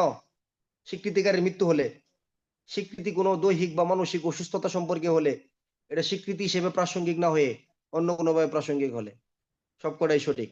উত্তর হলো সবকটাই কত? সঠিক। সাক্ষ্য আইনে কত ধারা? 21 ধারা। সাক্ষ্য আইনে 21 ধারা যদি বুঝেন, সাক্ষ্য আইনে 32 ধারাতে গিয়ে কাজে লাগবে। কত ধারায়? 32 ধারায় গিয়ে কাজে লাগবে, কারণ সাক্ষ্য আইনের 32 ধারাতে গিয়া সাক্ষ্য আইনের 21 ধারার উদাহরণ আসছে। নেক্সট, সাক্ষ্য আইনের, বুঝছেন এই ধারাটা? এই শেখ সাদি বন্ধু, বুঝছো তুমি সাক্ষ্য আইনে 21 ধারা কথাটা কি বুঝাইতে পারছি আমি? আচ্ছা, ঠিক আছে। সাক্ষ্য আইনের পরবর্তী ধারা হলো 22 ধারা। দলিলের অন্তর্ভুক্ত বিষয় সম্পর্কে স্বীকৃতি যখন প্রাসঙ্গিক। তাহলে দলিল সম্পর্কে আদালতে আমরা যে সাক্ষ্য দিই, এটা কি সাক্ষ্য? দালিলিক সাক্ষ্য। তাহলে দালিলের বিষয়বস্তু দলিল দ্বারাই প্রমাণ করতে হয়। সাক্ষ্য আইনের 6ষ্ঠ অধ্যায় বলা আছে, মৌখিক দালিলিক সাক্ষ্য দ্বারা মৌখিক সাক্ষ্য কি? বর্জন। যেখানে দলিল চলে আসবে, এখানে মুখের কথার কোনো ভ্যালু নাই। আর দলিলের বিষয় দলিল দ্বারাই প্রমাণ করতে হয়, এই সম্পর্কেও সাক্ষ্য আইনে বলা আছে। এখন স্বীকৃতি কি দলিল দিয়ে হতে পারে? স্বীকৃতি কি কখনো দলিল হইতে পারে? প্রশ্ন, নরমাল প্রশ্ন, স্বীকৃতি কি দলিল হইতে পারে? স্বীকৃতির সংজ্ঞাতে কি বলছে? মৌখিক কোনো উক্তি, লিখিত কোনো বিবৃতি, অথবা ডিজিটাল রেকর্ডে। তাহলে লিখিত বিবৃতি দলিল হতেই পারে, হতে পারে কিনা? পারে।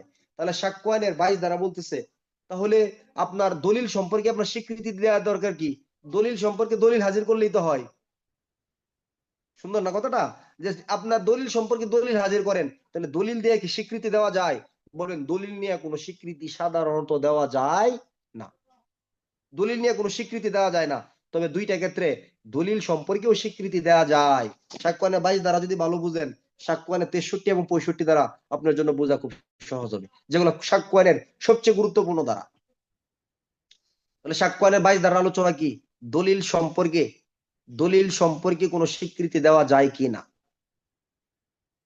যেমন দলিলের বিষয়বস্তু সম্পর্কে সাধারণত স্বীকৃতি দেওয়া যায় না, তবে দুইটা ক্ষেত্রে দলিলের বিষয় সম্পর্কে স্বীকৃতি প্রদান করা যায়। কি কি? 1 নাম্বার, যদি দলিল সম্পর্কে কোনো ব্যক্তি মাধ্যমিক সাক্ষ্য দানের ক্ষমতা প্রাপ্ত হয়। এটা আবার কি?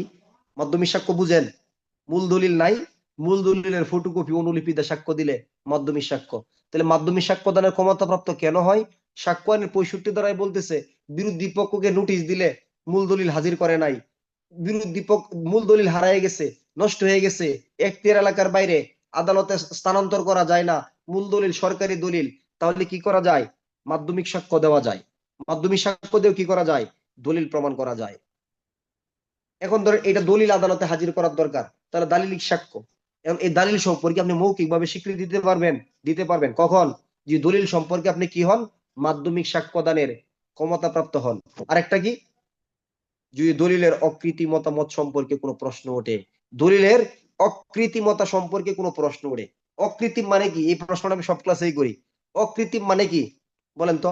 অকৃত্রিম মানে কি? এটা কি খাঁটি না ভেজাল? অকৃত্রিম মানে কি? খাঁটি না ভেজাল? আঙ্গুল তুলেন সবাই। এই রায়হান, রাকিব ভাই, অকৃত্রিম মানে কি? এটা কি খাঁটি না ভেজাল? আঙ্গুল তুলেন। অকৃত্রিম মানে কি? খাঁটি না ভেজাল? ভেজাল। অকৃত্রিম মানে ভেজাল, অকৃত্রিম মানে এটাই খাঁটি।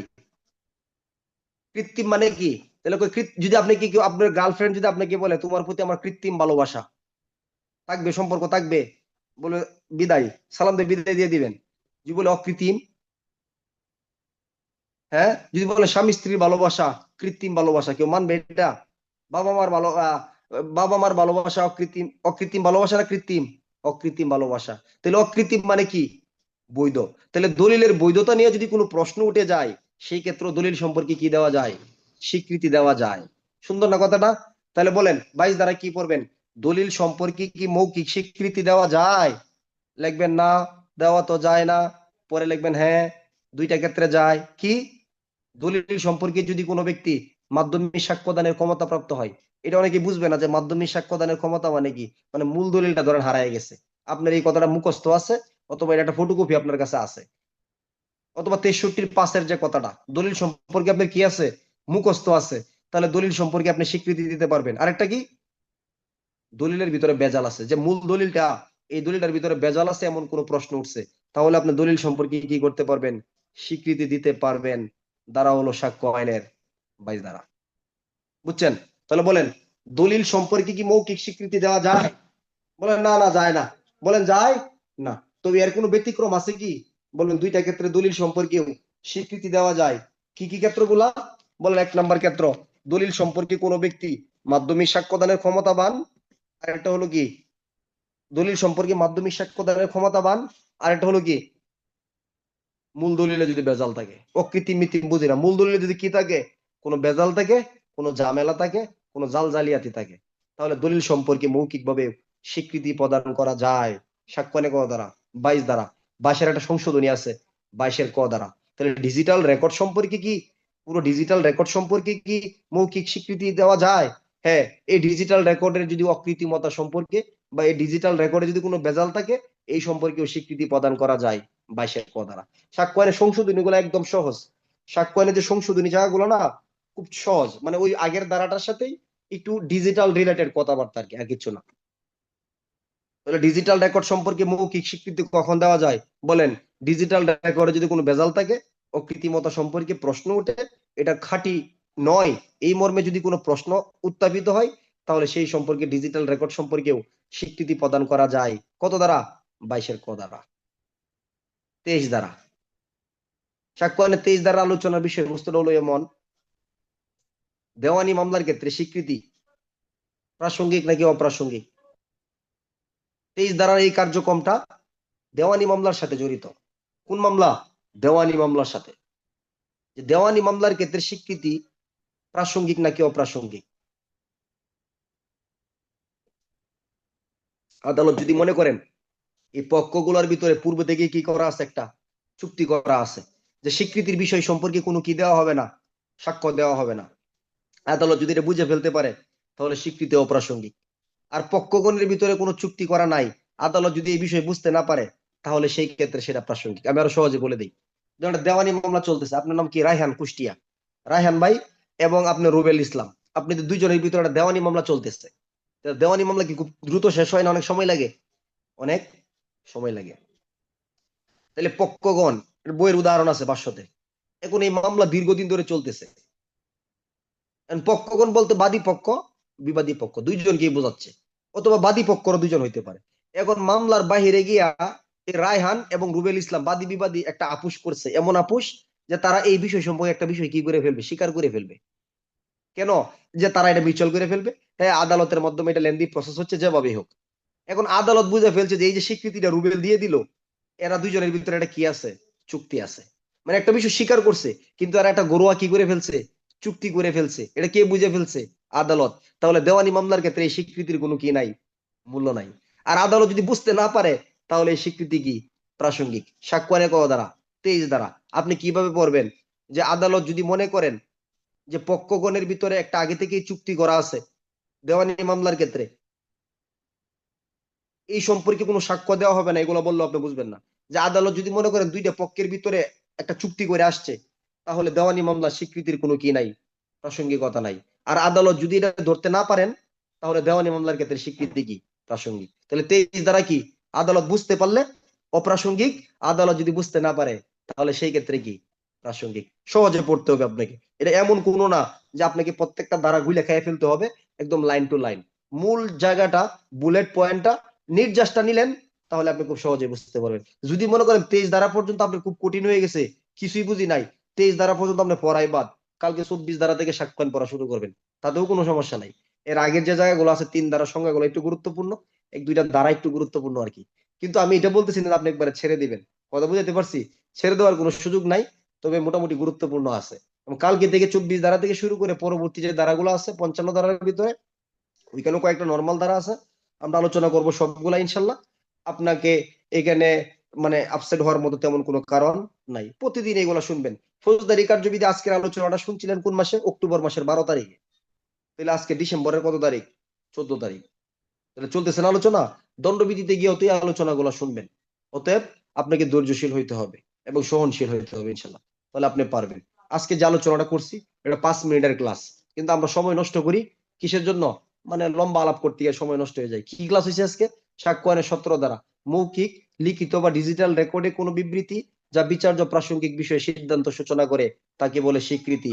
সাক্ষ্যায়নের 17 PRB 283। মামলার পক্ষ, পক্ষের প্রতিনিধি, প্রতিনিধিত্বমূলক চরিত্রে বাদী, স্বার্থ সংশ্লিষ্ট ব্যক্তি যাহার নিকট থেকে স্বার্থ প্রাপ্তি ঘটিয়াছে তারা স্বীকৃতি দিতে পারেন 18 দ্বারা। তৃতীয় পক্ষের ব্যক্তির বিবৃতি স্বীকৃতি হিসেবে গণ্য হবে 19 দ্বারা। মামলার কোনো পক্ষ যদি কোনো ব্যক্তির নাম বলে দেয়, এই ব্যক্তি যদি এসে কিছু বলে, তার বিবৃতি স্বীকৃতি 20 দ্বারা। স্বীকৃতি যে দেয় সবসময় তার বিরোধী পক্ষ তাদের বিরুদ্ধে স্বীকৃতি প্রমাণ করে 21 দ্বারা। তবে 3টা ক্ষেত্রে স্বীকৃতিকারীর পক্ষ থেকেও প্রমাণ করা যায়। স্বীকৃতিকারীর মৃত্যু হলে, স্বীকৃতি হিসেবে তার দৈহিক বা মানসিক ব্যাধি সংক্রান্ত হইলে, স্বীকৃতি হিসেবে প্রাসঙ্গিক না হয়ে অন্যভাবে প্রাসঙ্গিক হলে। সাক্ষ্যয়নের 22 দ্বারা দলিলের বিষয় সম্পর্কে স্বীকৃতি দেওয়া যায়, সাধারণত দেওয়া যায় না। তবে দলিলের কোনো ভেজাল থাকলে, দলিল সম্পর্কে কোনো ব্যক্তি মাধ্যমিক সাক্ষ্য প্রদানের ক্ষমতা থাকলে তারা দলিল সম্পর্কেও স্বীকৃতি দিতে পারে। ডিজিটাল রেকর্ডে কোনো ভেজাল থাকলে ডিজিটাল রেকর্ড সম্পর্কেও স্বীকৃতি দেওয়া যায়। 22 ক, দেওয়ানি মামলার ক্ষেত্রে আদালত যদি ধরে নেন পক্ষগণের ভিতরে পূর্ব থেকেই কোনো চুক্তি করা আছে, ভেজাল আছে, তাহলে এই স্বীকৃতির কোনো মূল্য নাই। আর আদালত যদি এটা বুঝতে না পারেন তাহলে সেই স্বীকৃতি প্রাসঙ্গিক। সাক্ষ্যয়নের ক দ্বারা 23 দ্বারা। আগামীকালকে ইনশাআল্লাহ আমরা 24 থেকে 30 স্বীকারোক্তি জায়গাগুলো আলোচনা করব। খুবই ইম্পর্টেন্ট জায়গা, কিন্তু প্রতি বছরই প্রশ্ন হয়। আজকে এই পর্যন্তই, ভালো থাকবেন। আল্লাহ হাফেজ। আসসালামু আলাইকুম ওয়া রাহমাতুল্লাহি ওয়া বারাকাতুহু।